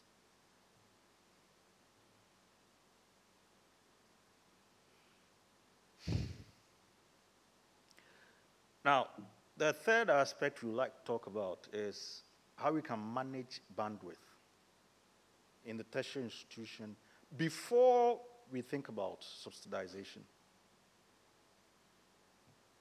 There are a lot of things we can talk about here. You see, we have this mentality that immediately something is depleting, we have to try and add more. It's a mentality. We don't check, normally, we don't check about why, the causes of this depletion. We don't normally think about that. We only think of replenishing. This thing is finished. Why is it finished? Why don't I have it anymore? We don't normally talk about that. We always talk about that thing is finished. Let's get another, or let's top up. We will learn how to manage bandwidth in the institutions before we consider subsidization.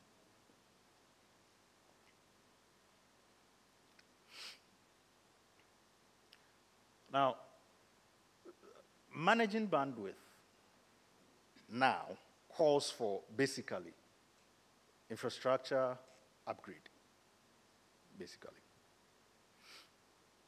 Now, this can be costly. And we are already talking about costs, so we need to consider other avenues. Now, my presentation argues that through better understanding of actual internet usage, improved management of internet applications, enhanced training and awareness raising for users. By users, as we go on further, I'm not talking about only students. I'll categorize the users into students, librarians, management, and IT. Okay, so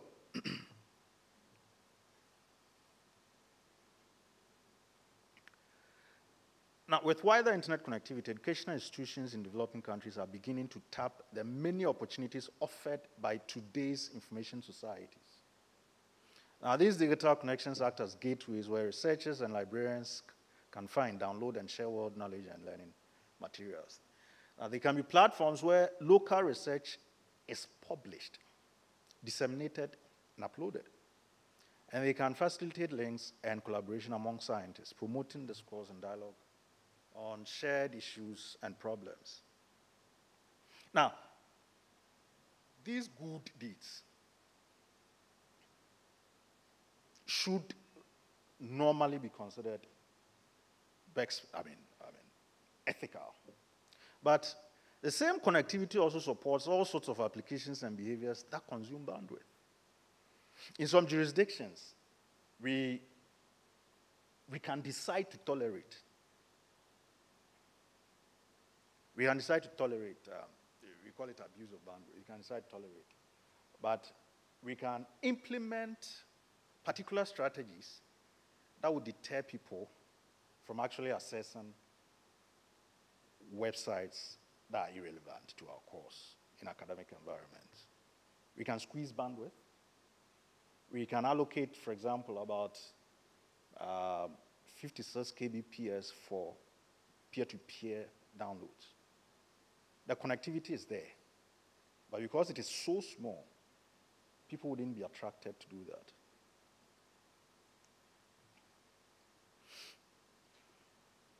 So, where these applications hamper the intended use of the internet connection, of course, we call it abuse.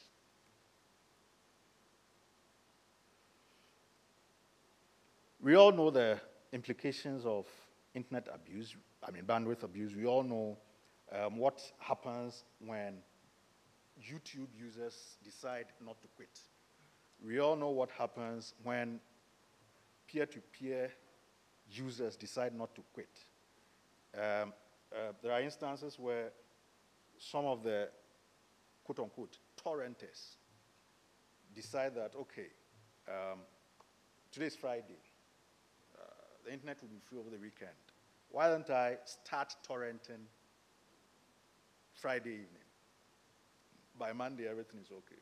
Person comes Monday, files haven't been torrented, and he's tempted to let it go. He still goes on with the torrenting. Yes, I'll come to that. So as a result, response times slow down performance, and it leads to frustrated users and IT managers. Ironically, IT managers are some of the worst culprits.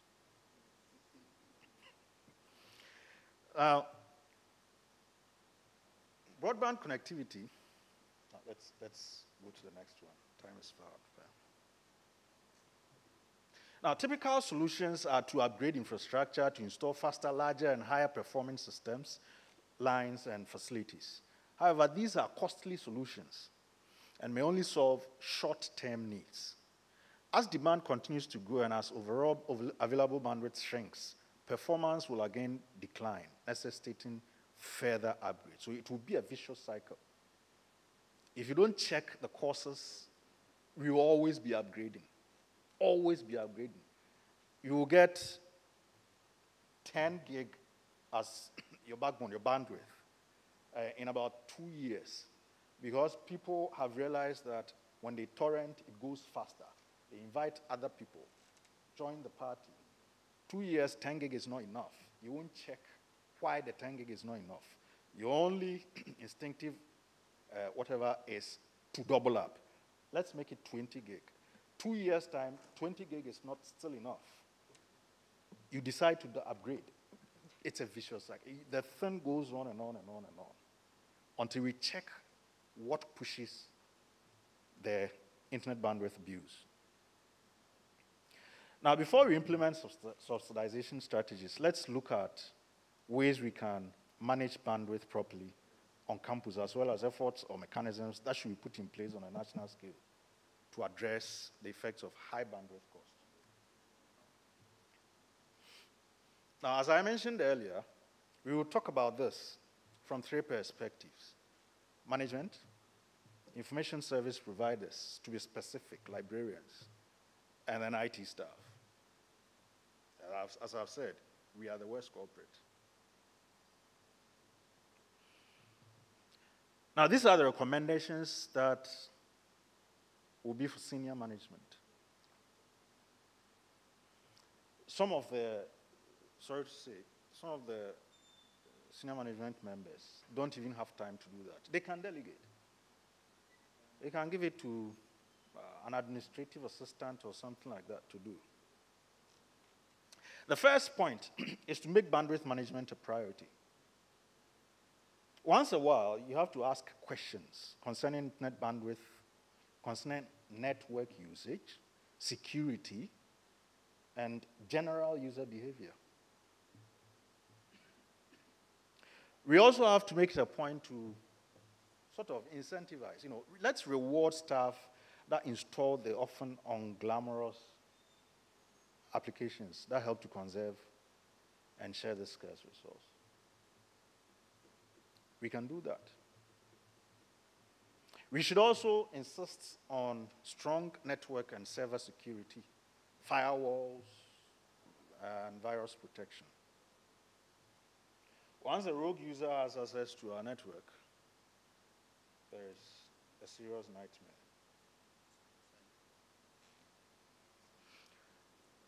Now, senior management should also respond to demands. We should also understand why and how different users make use of the internet. We should prioritize among user categories and among applications. We should help users to be more effective by providing appropriate training. We should expect regular user reports so that everyone knows what the internet connection is being used for, and so that the right decisions can be made when deciding how much bandwidth to get, if need be. We should also encourage positive behavior. We should devise usage policy to be signed by all users before they use the internet. These are some of the ways we can use to identify good practices. It should be relevant to the average user, and it should be enforced.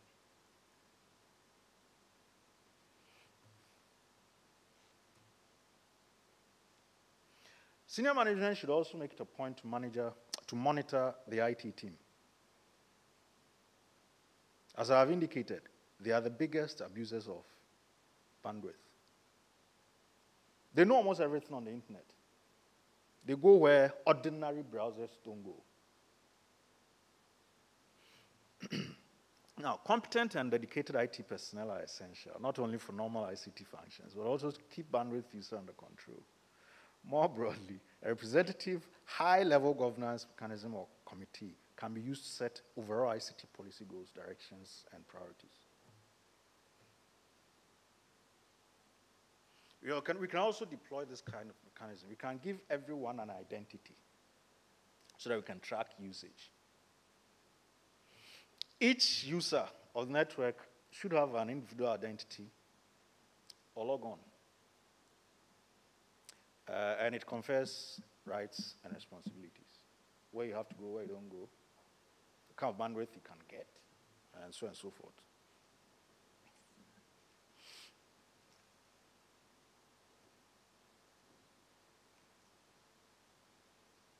We can also evaluate connection options regularly. As bandwidth becomes cheaper by the year, now prices go down, and upgrades enable investors to provide better internet service, naturally. Moving to another provider or renegotiating contracts may provide more bandwidth at lower cost. However, the benefits may not outweigh the cost of changing bandwidth infrastructure. You may be using in your data center switches that may not be running 1 gig. But because your bandwidth, you think that your bandwidth needs have increased, you want to upgrade bandwidth to 1 gig. You may end up buying new hardware.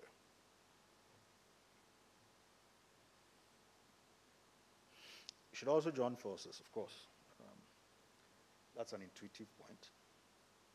You should ensure or explore network integration. You should create networks between academic institutions within the country. That's what we are doing now.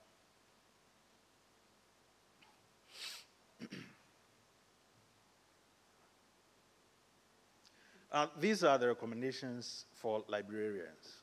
I know we don't have any librarians over here, but you can always convey the message across. You can obtain an understanding of the technical issues in order to ask the right questions and to demand an appropriate service from the IT team. This is an aspect of a strategic plan. If a strategic plan is being put in place by an IT team, you need to go around various stakeholders in the strategic plan and inquire from them exactly what their needs are. And then you infuse it in your strategic plan. Now, you should also expect usage reports and statistics and encourage appropriate use through training. You should understand what library users are using the internet for. And finally, you can even get e-files, PDFs, PostScript reader software installed on library computers so that students can read online journals. We can also train library users in proper use of the internet, especially in searching techniques. We can also consider setting up library portals or gateway websites where users are quickly directed to relevant and annotated internet resources. Now, this reduces random searching, and if local caching is used, for example, net equalizer, it saves frequently used resources to the local network. This is quite a common practice in the developed countries. I know Google has a cache point here in Ghana. Mr. Togo, is it true? It's true. Okay. Yes, it's true. I think there are about 3 of them in Ghana. Yeah, Vodafone owns one, MTN owns one, and then the Ghana Internet Exchange also owns one. Okay. In fact, if I may just chip in. Okay, sir. Garnet tried, we initiated discussions with Google to have our own cache. Mm-hmm. Unfortunately, their policy changed recently, so we were unable to get it. But if we got our own, that would have been fantastic. There's no left to try yet. Yes, I was going to say that. Yes, I was going to say that. Because in no time, caching systems will be a little bit not too difficult to find. Yeah.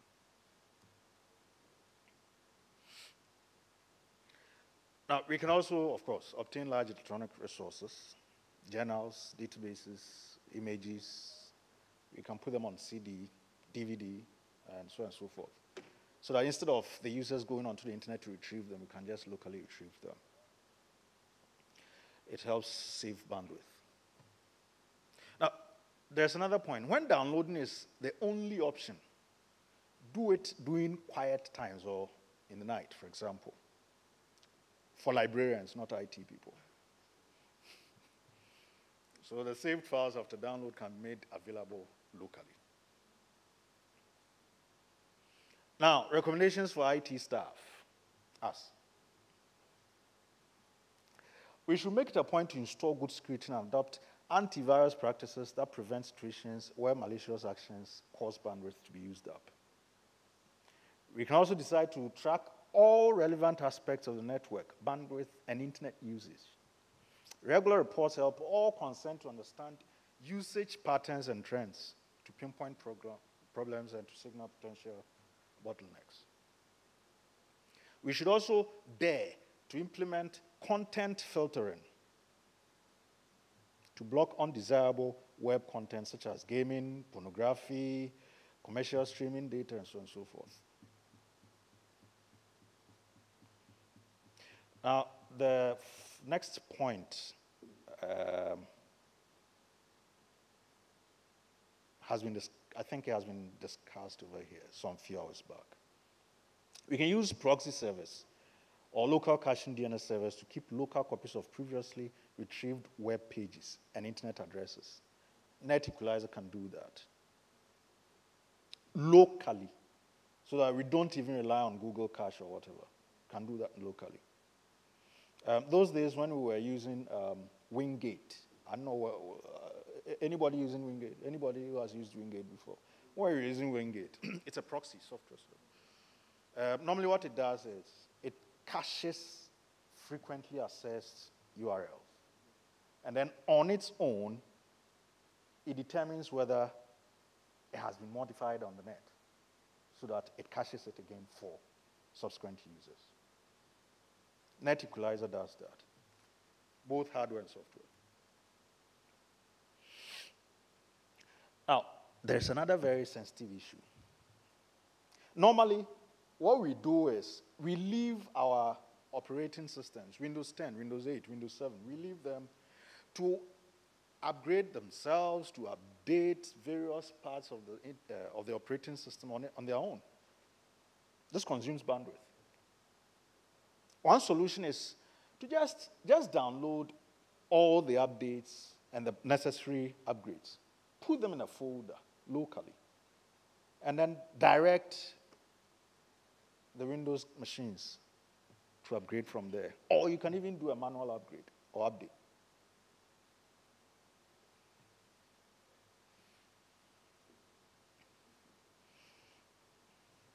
Now, we can also decide to trace all activities of users by implementing reduce mechanisms and so on and so forth.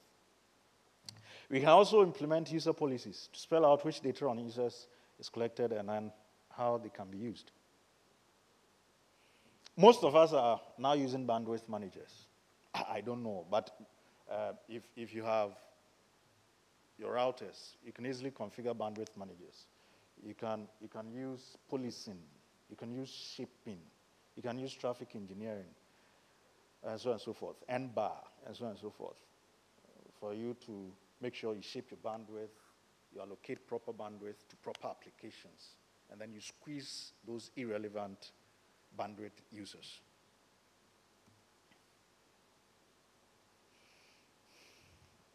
Okay, so that's that.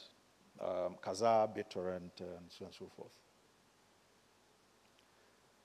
Now, the next point has also been discussed, but I want to highlight it. Now, we can also decide to offer email addresses and web-based email facilities to users, allowing them to access their mails from anywhere if necessary. This reduces the need for staff and students to set up hungry web accounts like Hotmail and Yahoo. We can also decide to configure the network to avoid open relay hosts. I am believing we all understand that. Open relay hosts. Sometimes you can set up your SMTP server locally to relay mails from outside. Now, these can easily be abused by outside interests and can lead to the blacklisting of your network. We have to just ensure that these net servers only relay mail or accept connections locally. We should also consider outsourcing and mirroring options, depending on which audiences the institution wants to reach. Separate strategies for internal and external users can be followed. For example, we can consider directing international users to an international site or server so that we guard the local bandwidth for local users and applications. What I mean by this is we can decide that if you have any web servers for local consumption, set up the web server as such. If you have any web server for international, do so that your web server doesn't need to be accessed on the internet. Your web server not only web servers, some other services as well. Now, we can also adopt the use of quotas. We can charge bandwidth. If students get to know that bandwidth is part of their school fees, and that the more bandwidth they use, the higher their school fees, they will be a little bit circumspect as to how to use bandwidth. Okay.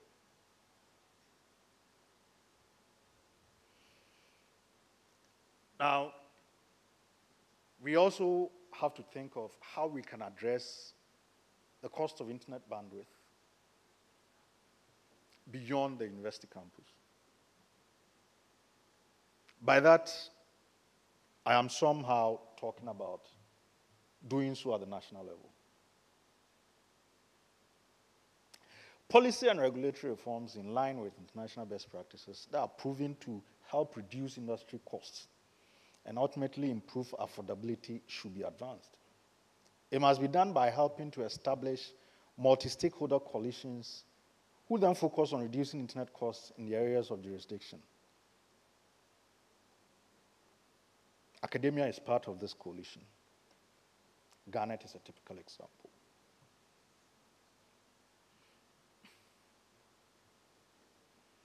Now, we'll discuss one of the key best practices for reducing the cost of internet connectivity over here.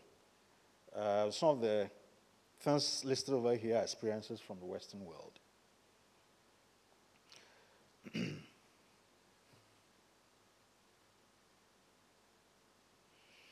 The major best practices, major best practice areas that can directly lower industry cost structure and end user costs include infrastructure sharing.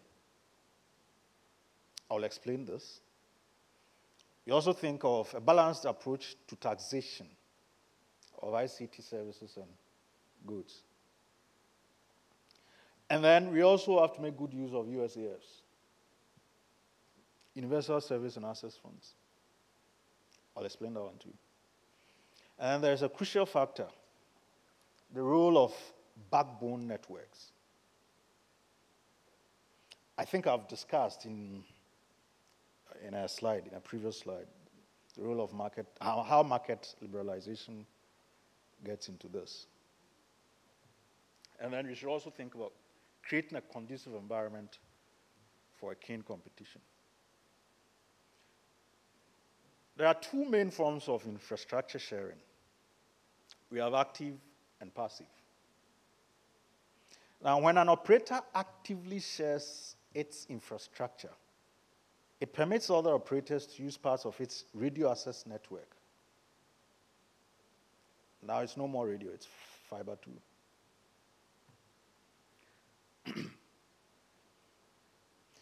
This particular active sharing process includes sharing electronic components of the network, antennas, switches, microwave equipment. Passive sharing, on the other hand, is more common and occurs when operators share non-electronic components of their networks, e.g., for example, power generators and air conditioners. So this one is co-location in-house.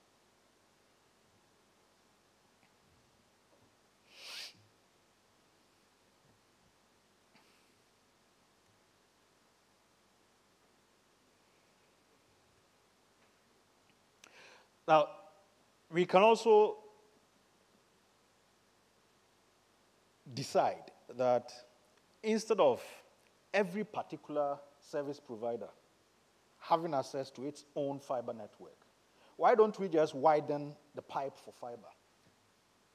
One particular service provider who has the financial muscle to just give us a huge chunk of fiber pipe, and then the small ones that are coming up will just dip their hand into this huge pipe. That's another way of addressing internet bandwidth cost.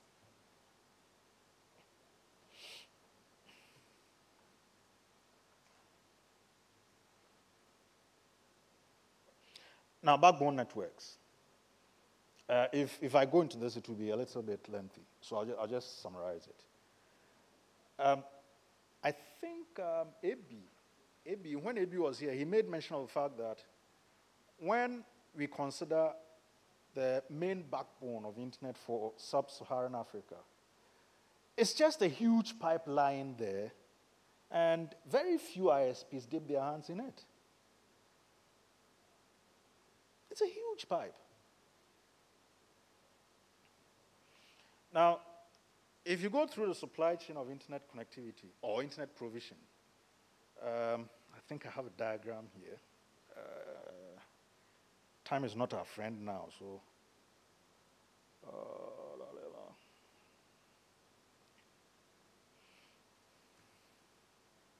Yeah. This, I think it's visible enough, of course. This is a conceptual supply chain for internet provisioning. Now we have the international connectivity, we have the regional connectivity, we have the domestic backbone, we have the intelligence level, we have access level, and then we have the retail services.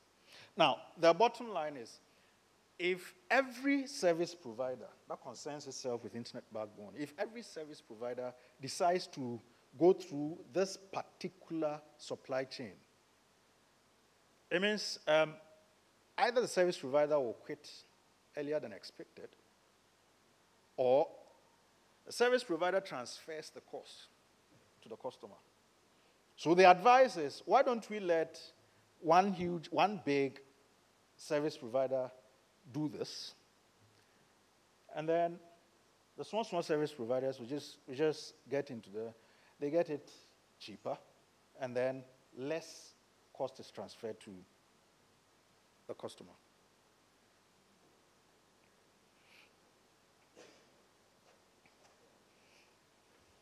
So this is exactly what I was talking about. Communication networks, they operate by channeling traffic from a geographically distributed customer base to local switching or routers where it's directed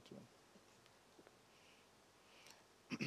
I've been informed that time is not my friend again, so I have to quickly go through the slides. I think the slides can be shared through our various emails. I can respond to any form of questions that you pose as far as this presentation is required.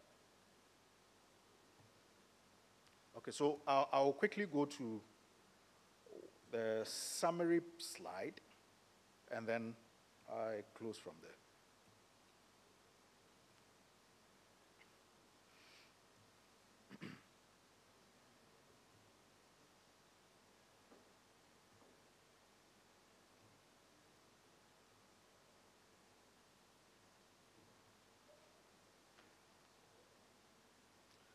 Okay, I had wanted to talk about the USAFs, but since you will have them later, I think there will be no need for me to do now. Okay, and then we also have a list of World Bank and other international finance institutions that we can always contact for sponsorship. There are a lot. Most of us don't know.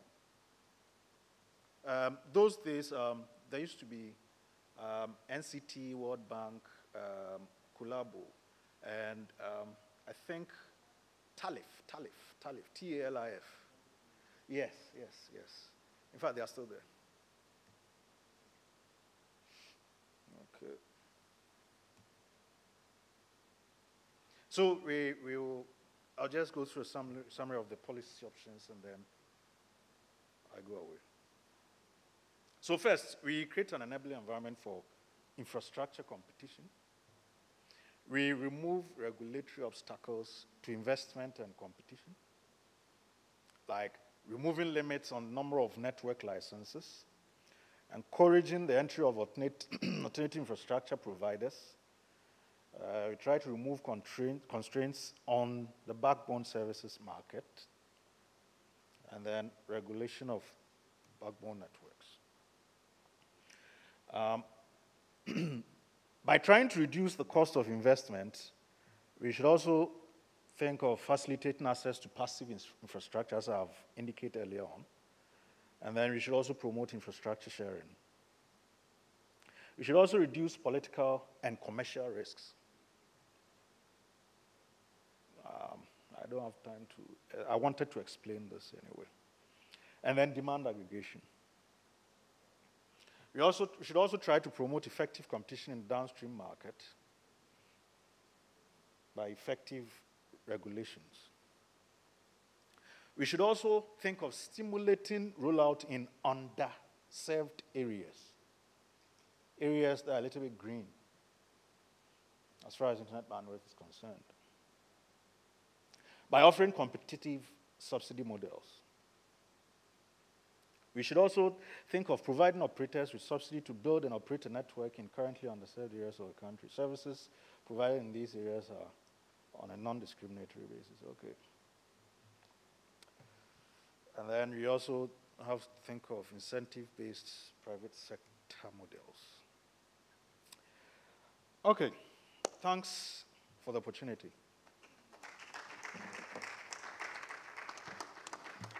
We thank Mr. Kome for his presentation. Any comments, questions?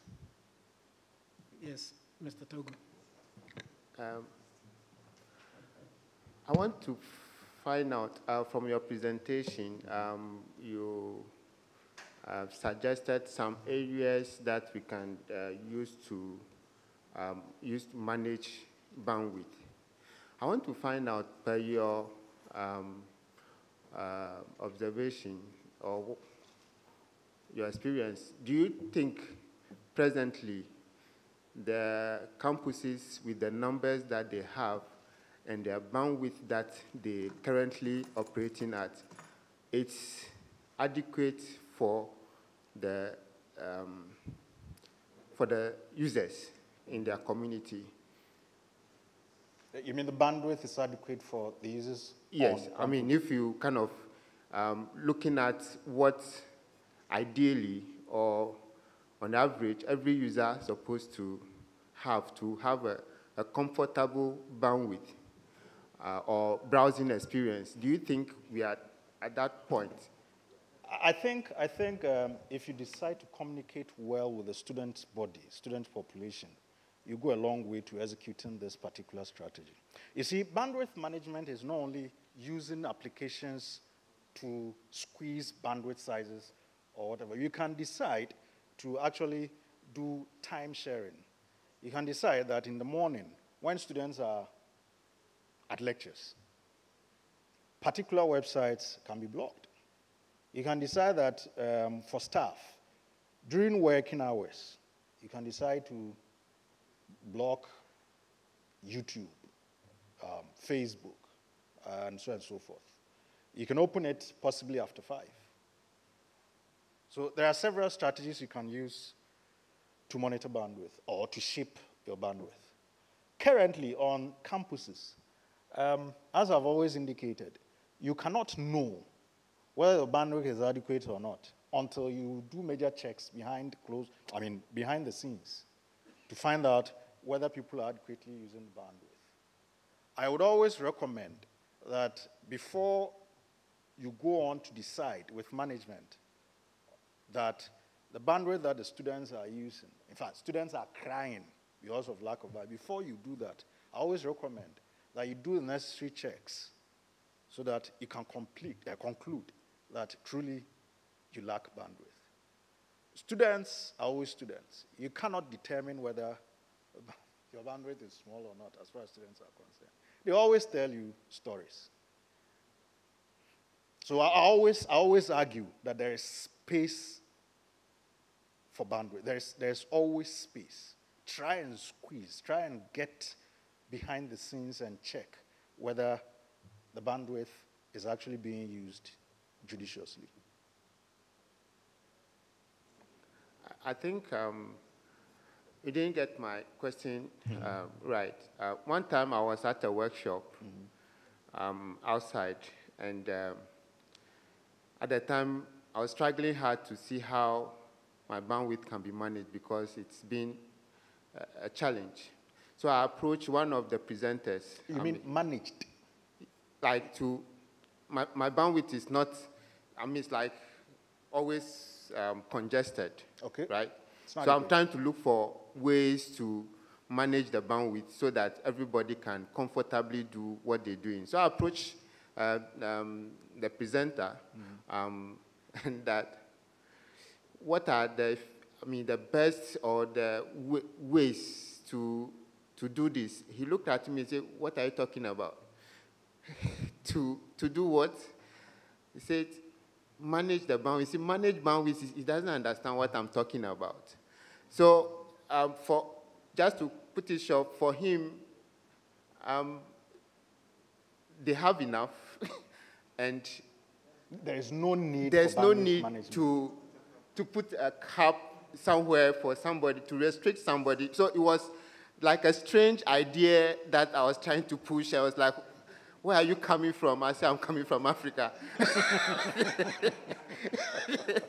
So the point I'm saying that, is it because currently we don't have the resource, the bandwidth in terms of how much we are paying for now? That is why we have what we have, and then trying to find means and ways to make do with that.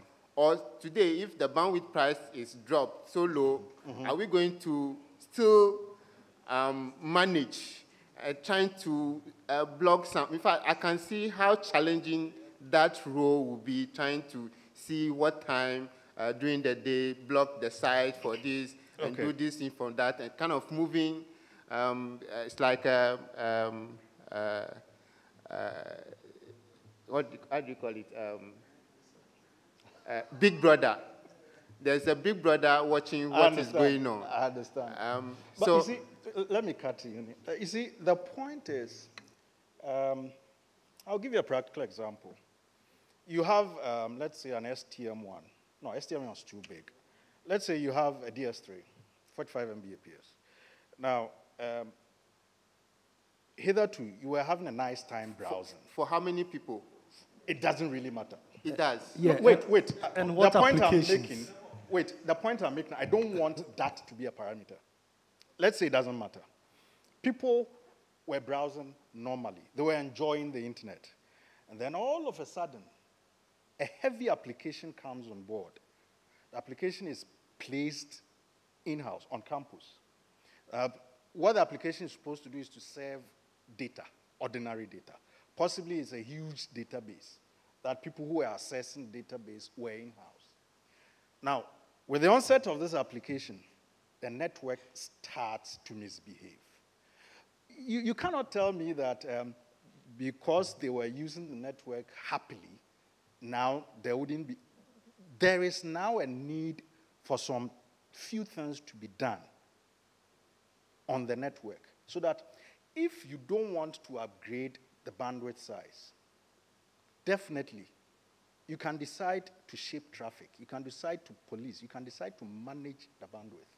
So there are instances where no matter what, you'll be forced to manage the bandwidth. The guy who was asking you where you are coming from, don't mind him.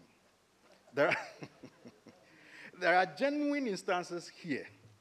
It could be happening at his place too, where he needs to manage the bandwidth because of some new thing that has cropped up in the network. I hope I've answered you. Any more comments, questions? Yes, please. Yes, a follow-up to his question, Togo's question. So what rates do you give per head in an institution? What rate of bandwidth? So by that, we can use it to calculate what? Come again. Rate of bandwidth do you give to a person, a unit bandwidth, over a month. So we can use it to calculate maybe the needed amount. There we can decide to manage when we are falling below that or leave it like that. I think Brusam gave us some statistics. We can fall on that. It basically depends on the users and the bandwidth you can afford, your pocket. You understand? Now, statistics, I mean research from EU, from UN, and so on and so forth, they've come out with some form of standardized bandwidth sizes and so on and so forth. We can follow on that. But the point is, they are not cast in stone. Okay. They vary from institution to institution. Okay. So thank you. Okay. Thank you very much. That's very insightful. But I have some suggestions I want to make. If you think of bandwidth as an asset, then it's necessary for you to monitor it so that you can also look at the efficiency aspect of it and see how best you can improve it. I wanted to find out, do we have these service providers here? Those who provide us the bandwidth, because at times they are also not fair with us. They don't give us the accurate bandwidth. So if we are not doing our homework in-house, like you suggested, putting proper tools in place and best practices in place, they can also take advantage of us.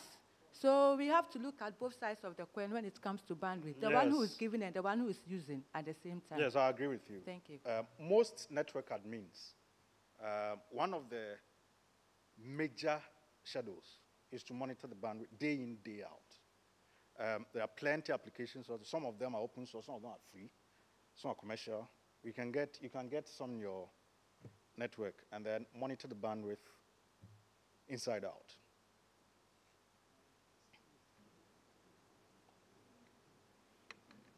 Okay, let me just take you back to what you started off with, and that was subsidizing bandwidth for private institutions.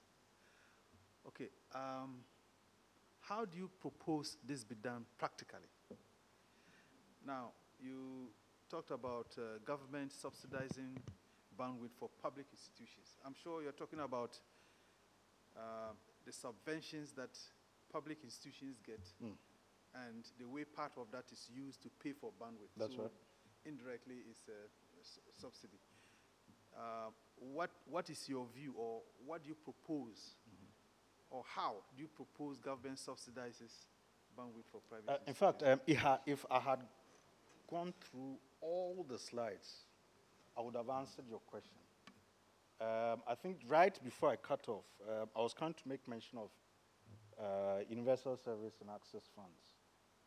These are levies that are collected in government coffers. One of the main reasons is to fund internet bandwidth. There are other bodies, I think GIFEC. They're all in the slides, GIFEC, yes. They also, one of their main mandates is to just get these levies from the service providers and major internet broadband stakeholders. Collect funds, levies from there, and then they send it to the various institutions. In fact, there are several, when you go through the slides, you see there are several others. I think there's one such institution, is it called GIFEX or something? GIFEC. Okay, so that falls in that. But the proposal I like to make, and I think we can discuss this, one way of probably subsidizing private, bandwidth for private institutions will be to advocate that government somehow subsidizes or pays for the bandwidth consumed through Garnet. You see, there, it's at the top? Yes, at the top. Okay, so that in that case, you cannot, it's not specifically subsidizing for a public. particular institution. Yeah, for a particular institution and for a particular sector. It's a meeting point for both private and public institutions. So I think one practical way of achieving that is for us to, present that to government through, heads of institutions. That's right. Yeah. That's right. And therefore, That's if, right. for instance, there is a budget line somehow in the national budget to say for the support of, for supporting ICT in the public, in the tertiary education. And one of that is to pay for bandwidth. I think indirectly that would be a practical way of doing that. Yes. And just quickly to give some information, just because I've mentioned trying to advocate that through the heads of institutions. Okay. Just yesterday, there was a service provider who came to do a presentation. I understand he first came to KNUST to try and convince management to buy into his idea of supporting institutions in the IT transformation, device provision, use of smart boards and all of that. What we have suggested to him, and Peter has facilitated that, for him to go to Tamale to do a presentation. He talked to you yesterday? Yeah. So there's this concept of one student, one tablet that has been going on and never moving at all. Now, we have looked at his devices and they look very, very good. 3 types. Yeah, 3 types and very, really good. What we proposed is that he should go to the meeting and go and present it to the vice chancellors. Let them now, with one voice, go to government and say, look, you can help students to have these devices by doing a number of things. You can take off the tax for all of those equipment if they are coming directly to the school. Because so this way you cannot say, oh, probably businessmen will take advantage because there will be an identified supplier. That's right. No middlemen. Exactly. And it's coming directly to them. So I think one of the things that we can do as a forum is to make these recommendations through our heads of institutions. And when they do that, like for instance, they go and sit with the Minister of State for Tertiary Education, who himself was a pro-vice chancellor. He would understand and appreciate that. So I agree with you that there's need to do that, but usually what we are unable to do is to suggest a practical way of doing it. And so that's just my contribution. Yeah. Any more questions, proposals? Yes. Charging bandwidth. Please speak into the speaker, please. The mic. Yeah, you spoke about charging bandwidth to students or to end users. Yes. Are you involving staff? Because where I work is a very complex environment. I wish I can ask you that question. How would you feel when you are surcharged? As a staff? Yes. That's why I'm asking you. and you see, students to where I work, which is GIMPA, we have something we call technology fee. Yes. Which is clearly not for bandwidth. That's what they used to buy bandwidth. No. Ah, okay. It's not only for bandwidth. In my environment, and clearly on your letter of admission, when your fees are clearly spelled out, they leave that one out. Your fee is this, your this is that, and technology fee is this. So students pay that painfully. Yes. Now, they expect certain services from us. So if IT should push for bandwidth sale, I don't know if you can. Don't worry. I have had that problem before. Okay, so help us, sir. Now, what happened was, let's say we are on 1 gig, and we decided that every student should pay 5 cedis so that we can cater for the 1 gig. Now, about a year, let's say 1 year, we have 1.5 gig. Oh, no, if I go that trail, I think I'll talk too much. If a student is given a quota, let's say every student is supposed to use 5 megabytes every day. What you can do is,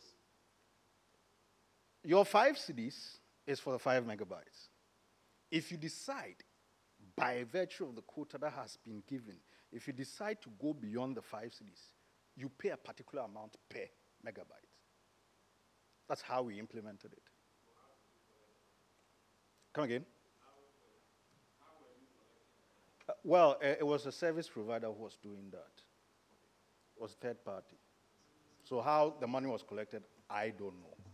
But the point is, the provider managed to get to know that immediately you go beyond the 5 Mbps, they give you a charge. I don't know how he did it, but he managed to do that. The next question might be, how large is your student body?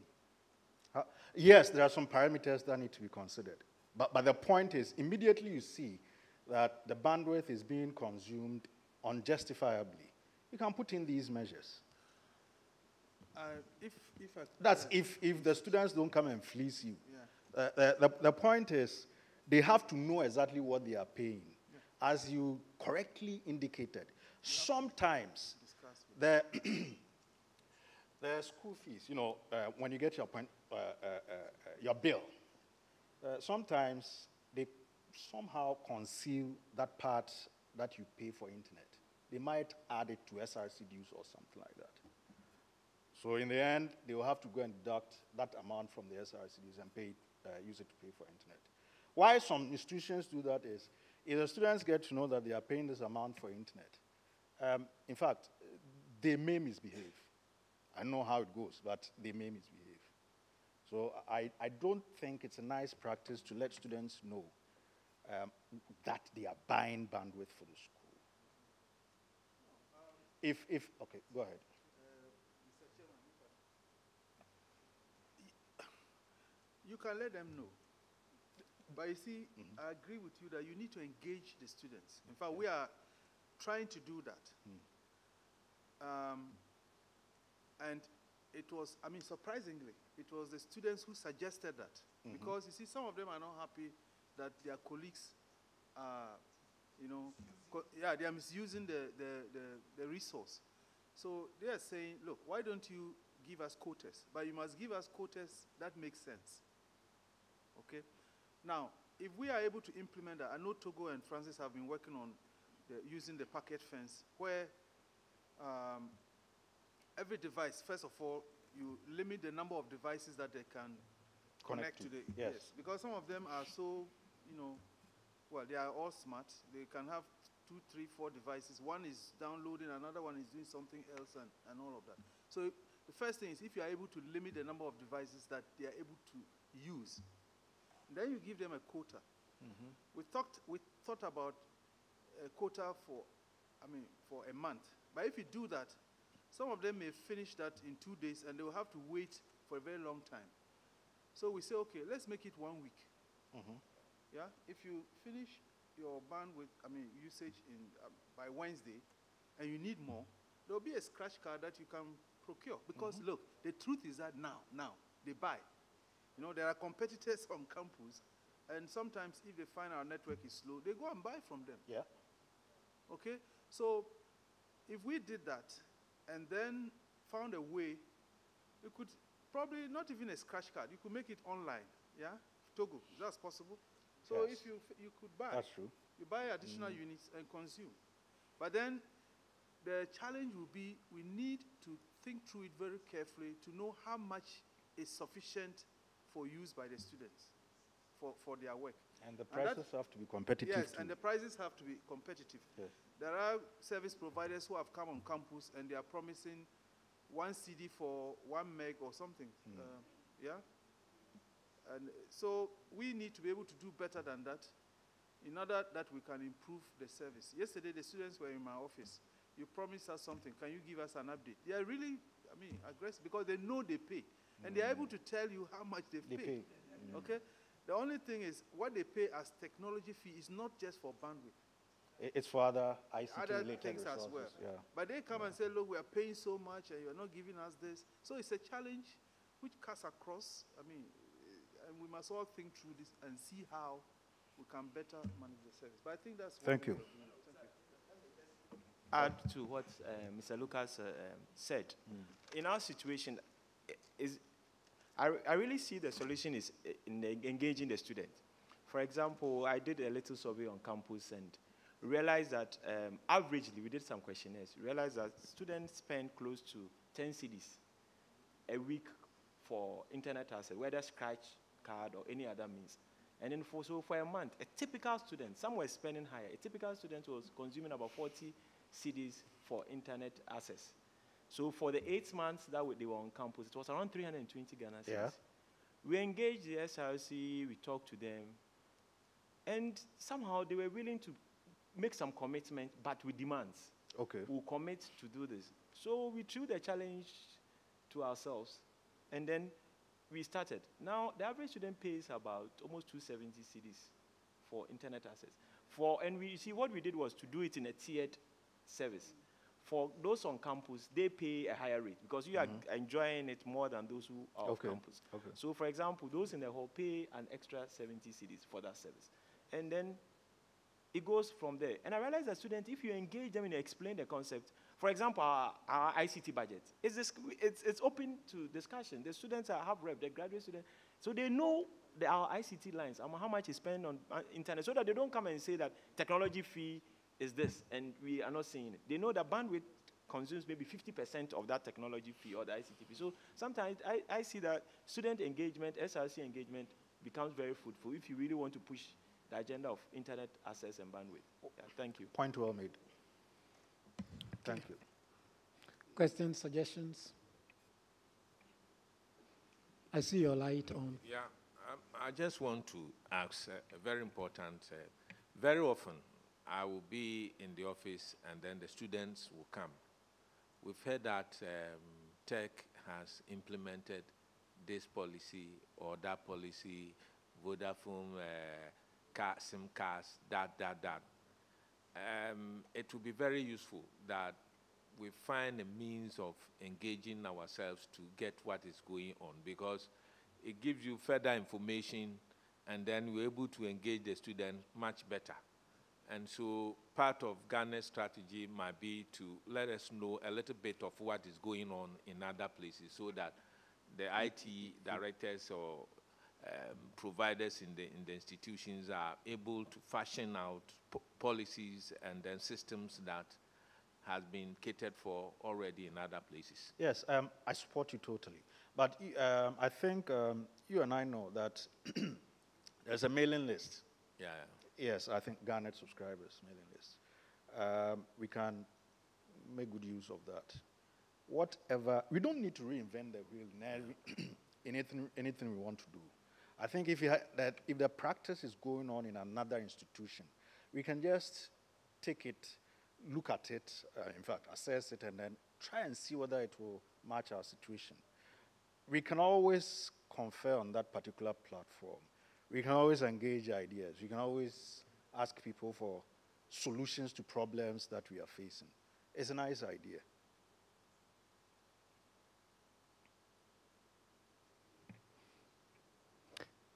Questions? Just want to share a little bit. I'm new in my office and I'm just starting a new network. But I've been in the school for 2 years and I've experienced the use of network, how it's choked as soon as students start using the network during the day. And now I want to begin an implementation. So I have asked all students to register one device for connecting into the internet. And you register with your MAC address. So with even the MAC address, you don't even need any password, any shared password. Yes. So once I register you on the network, you log in, you are connected. Same with the wireless. You just submit your MAC address and then you are connected. What I intend to do is to use some monitoring software, which I don't know now, I have to research to find one, to see the usage. With that, I can track individual users as well as the general users. That will guide me on, in the near future policies, how to allow students to access the network. One thing I have also implemented, which I think it will help, is that I have divided the whole school into groups. So I have the staff, I have finance, I have library, I have hostel, I have campus Wi-Fi. And each of these groups I have put on VLAN or subnet. So if I monitor and I see certain group that is using the network heavily, then I have to study what they are doing that is causing that heavy usage. And if all it does is YouTube and all kinds of heavy taxing bandwidth hungry applications, then you can go further with policies to reduce the usage. One of the policies is what he mentioned about is the traffic shaping. To use traffic shaping, then once you have divided it, put them into VLANs, then you are in a better position to tackle that particular category and shape its traffic, especially if it is the student's VLAN, if it is the campus Wi-Fi VLAN, then you can shape their traffic. So the shaping of traffic doesn't affect every group. If a group is behaving well, then they can use the internet normally. If a group is misbehaving, then you shape their traffic. So that's my little experience that I want to share. Thank you, sir.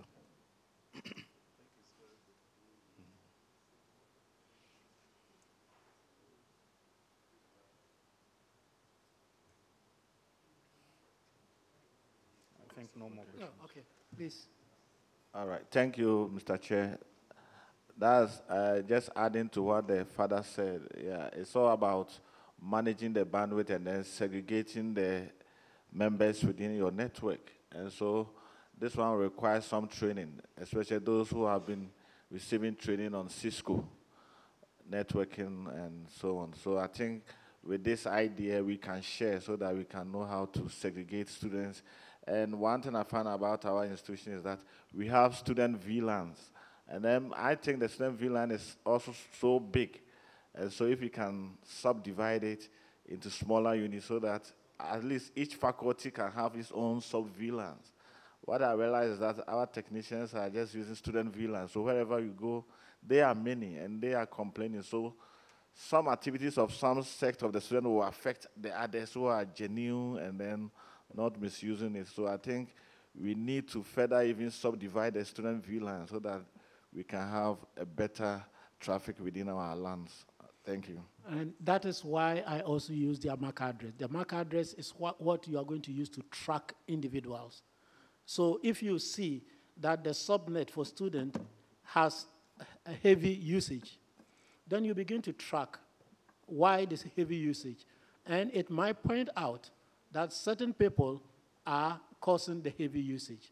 If certain people in student VLAN are causing that usage, you can use their MAC address to police them. Yeah. I've done a couple of students because when I tracked, I saw that they were actually downloading porno during the day. And I found it out. So I blocked them out. I sent them to our faculty in charge of dealing with those kind of issues for discipline. Mr. Chairman, I agree with you, but in the extreme case where you have over 14,000 MAC addresses, so it depends on the population we are dealing with. Hello? In fact, we can count 700,000 sessions. Don't worry, let me 700,000 sessions. How do you do MAC address? Let me land. It's not sustainable. It's a stat. It's a stat based on that. Let me land. The point is, VLAN is basically the way out. But there is a sub-mechanism that we can use. There's something we call NetFlow. Mr. Togo, NetFlow. Yes, you can configure, if you are using Cisco, fine. You can configure NetFlow, both on the device and then your monitor, the software. Now, NetFlow, there are several IPEV and so on and so forth. There are several others that you can use to isolate. You can isolate by IP address at any moment in time. You isolate that particular user. The usage will spike. I mean, you realize that for that particular moment, only that user has its bandwidth or flow on the high side. And then if you decide to take the user out, fine, that's your policy. But you make use of a policy when you see such an incident. But for the records, if you have a large population, MAC address. We are discussing this thing as if you are going to look at one MAC address at a time. You are not inspecting these MAC addresses. It's a software that is inspecting them. A software will inspect any number of MAC addresses you input there. Who inputs the MAC addresses? The MAC addresses you log in. That's also a skill that IT must have. Because if you know how to script, when they log in, you have a database. You use script to take that to input into your configuration. And that's what I'm doing. I'm not taking one MAC address and putting it into a machine. No. It's true. Configuration can capture the MAC address, but that is assumed that you have manageable switches that can capture these MAC addresses. And if you have huge, complex network like ours, so many unmanageable switches still trying to, there are difficulties, but I agree, it is workable. But the sizes also depend. We have other solutions that we're doing, but not relying on MAC address. Please share that, because we all learn. Even though I'm doing this, if I hear a better one, I want to learn. That's okay. I mean, keep doing that. But when your network becomes complex like ours, we are running networks that manages from Tamale Ward to go to all the research centers in the bushes, city campus, and all this. It is a different.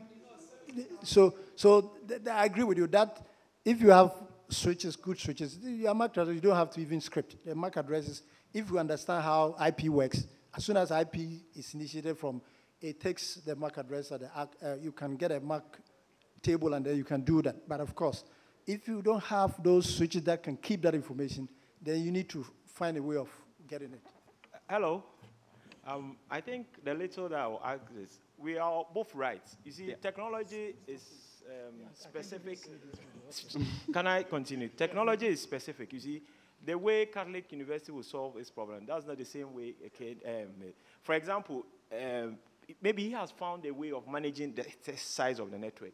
As you are saying, Legon and Tech's networks are so huge. We have multiple campuses and the rest, so we may have another way. But sometimes the kind of investment Legon and Tech will put in to achieve that's the same investment the smaller universities will put in. So I see this as both of us are right in some way, that depending on our situation, then we adopt a policy that will work. So we'll have the baseline. As you're saying, this, for example, the gentleman just gave us guidelines. So from that guidelines, then we can tailor it towards our systems.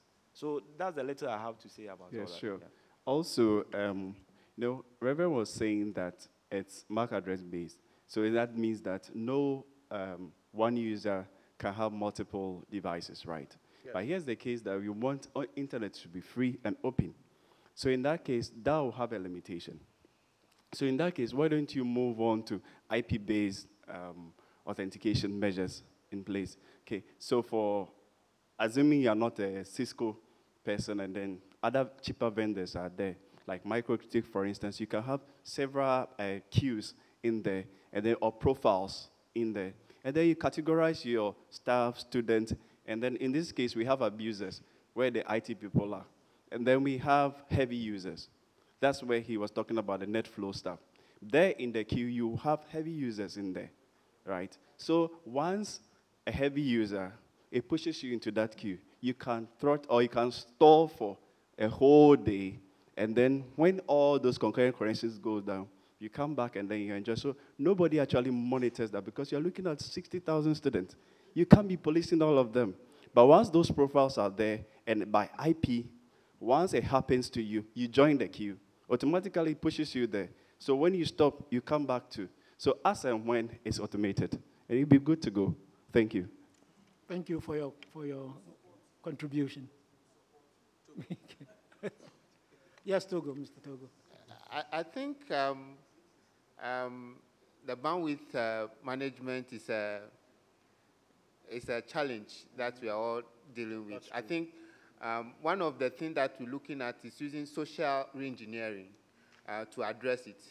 I am not going to be the one policing it, but there are policies and rules that are there. If you flout it, you go to a jail, sort of, And if you know that you're going to that place that will keep you away from the internet for some time, you are careful what to do on the network. So you are policing yourself, because the moment I come chasing you, you find a way to run away. But if you have to police yourself to know what to do, then that way, I mean, you know what to do, and me too, I know what to do. I'm putting the policies in place so that we can all have our peace of mind. So I think that's where we should be going towards, so that we don't have to constantly be checking to see who is using much, and therefore have to police the person. So maybe in that direction we should look at that. And if I know that I have a limited bandwidth, a quota for a week, then because I have money to spend, I'm careful what to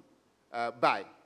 But if I have limitless money, I can buy anything. Even if I don't need it, I'll go and buy it.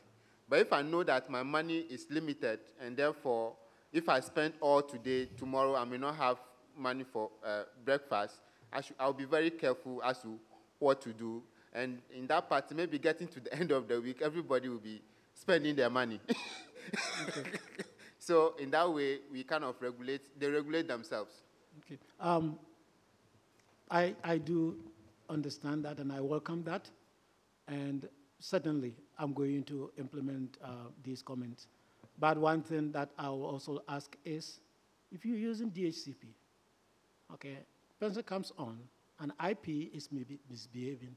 It is pushed into certain place where, you know, it will trot and it will not be choking the internet. Now, the person is a bit skillful, goes off the internet, release his DHCP, connects again, get another IP. Yes, that is true. That means that they didn't move on to the next step, as in what is the lease time and what authority have you also put in place? When I give you DHCP, you have no right to take any other DHCP if my router doesn't authenticate you, that this you are eligible. You can configure, do everything, every gateway, you never have connectivity, unless the router assigns you a DHCP. Okay? So your lease time, and then the authority on the router too, that would be the second check. So whatever he does, let him renew, release. If the policy on the subnet says that it's after 20 minutes that the router starts giving, or the echo request starts, and then everything, he's screwed for life. That doesn't exhaust it. For some people who have one device, probably that answers the question. I use my phone. I am logged up. I put it down. I use my laptop. And you're logged out. Down. I use my computer. And so you'll be in there. You'll be disturbing the internet each time you switch. You are disturbing. No, you don't. You don't at all. It's per your subnet and your IP address that you. And once, another layer too is having the radio server there, all right? And then actually limiting the user on per concurrent usage. So, no, that is one other thing too, if you're going to their stream, right? In your case, once the radio server authenticates you, I don't know whether you're applying single sign-on or single log-on, but whichever way, it keeps track of you, the user, and then what resources you have access to. So if, one, you don't want the user to go to the heavy side, it's part of your profiles that you have in your radios. So no matter what he tries, he has already logged in, but cannot have access to that. That is one side. But here's the case, we are all in the general pool, and the person wants to have access to, and keeps on playing that game, he'll be screwed, seriously.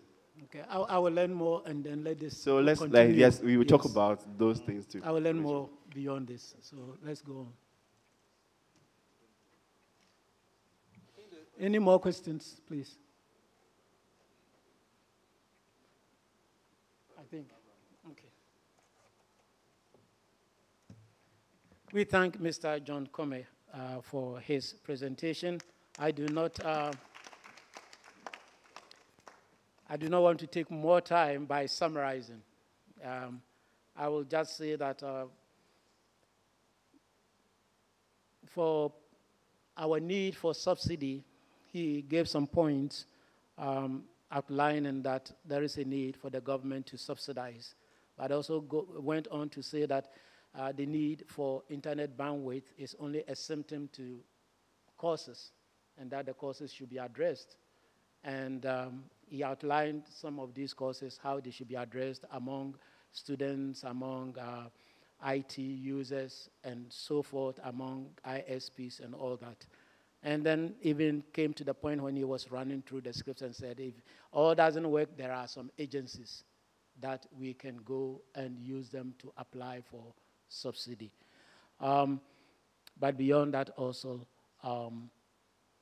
I will say that Garnet is also trying to, on behalf of institutions that do not have the financial strength, to try to give suggestions as to how the government should be able to subsidize all the schools through our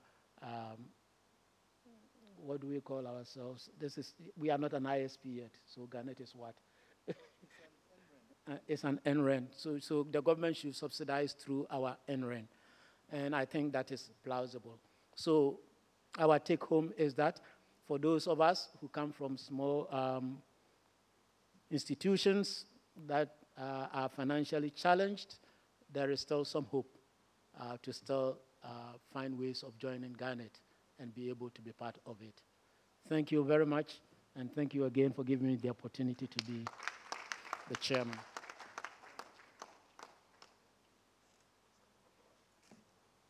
All right, thank you. We should have had afternoon snack, and looking at the time now, we still go to have snack anyway. We still will have the snack, yes. And dinner is fixed for 6 o'clock or 7 o'clock.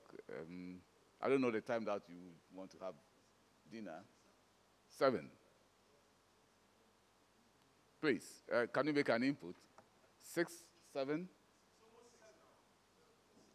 7 o'clock. Right, so we all meet at the engineering guest house to have a dinner.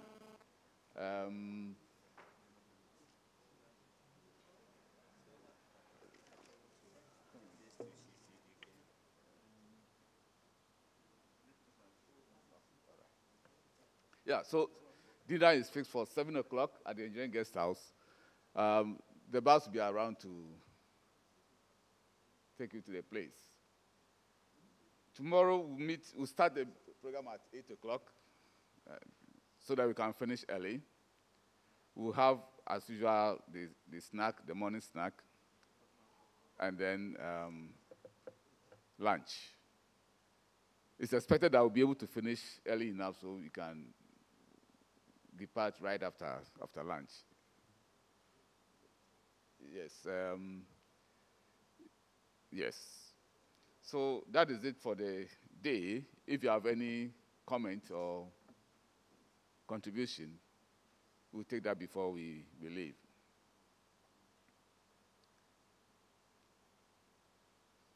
Right. So then,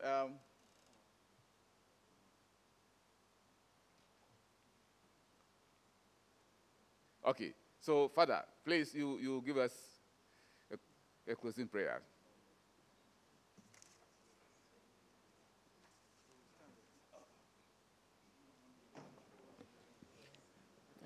You may sit, but I have to stand.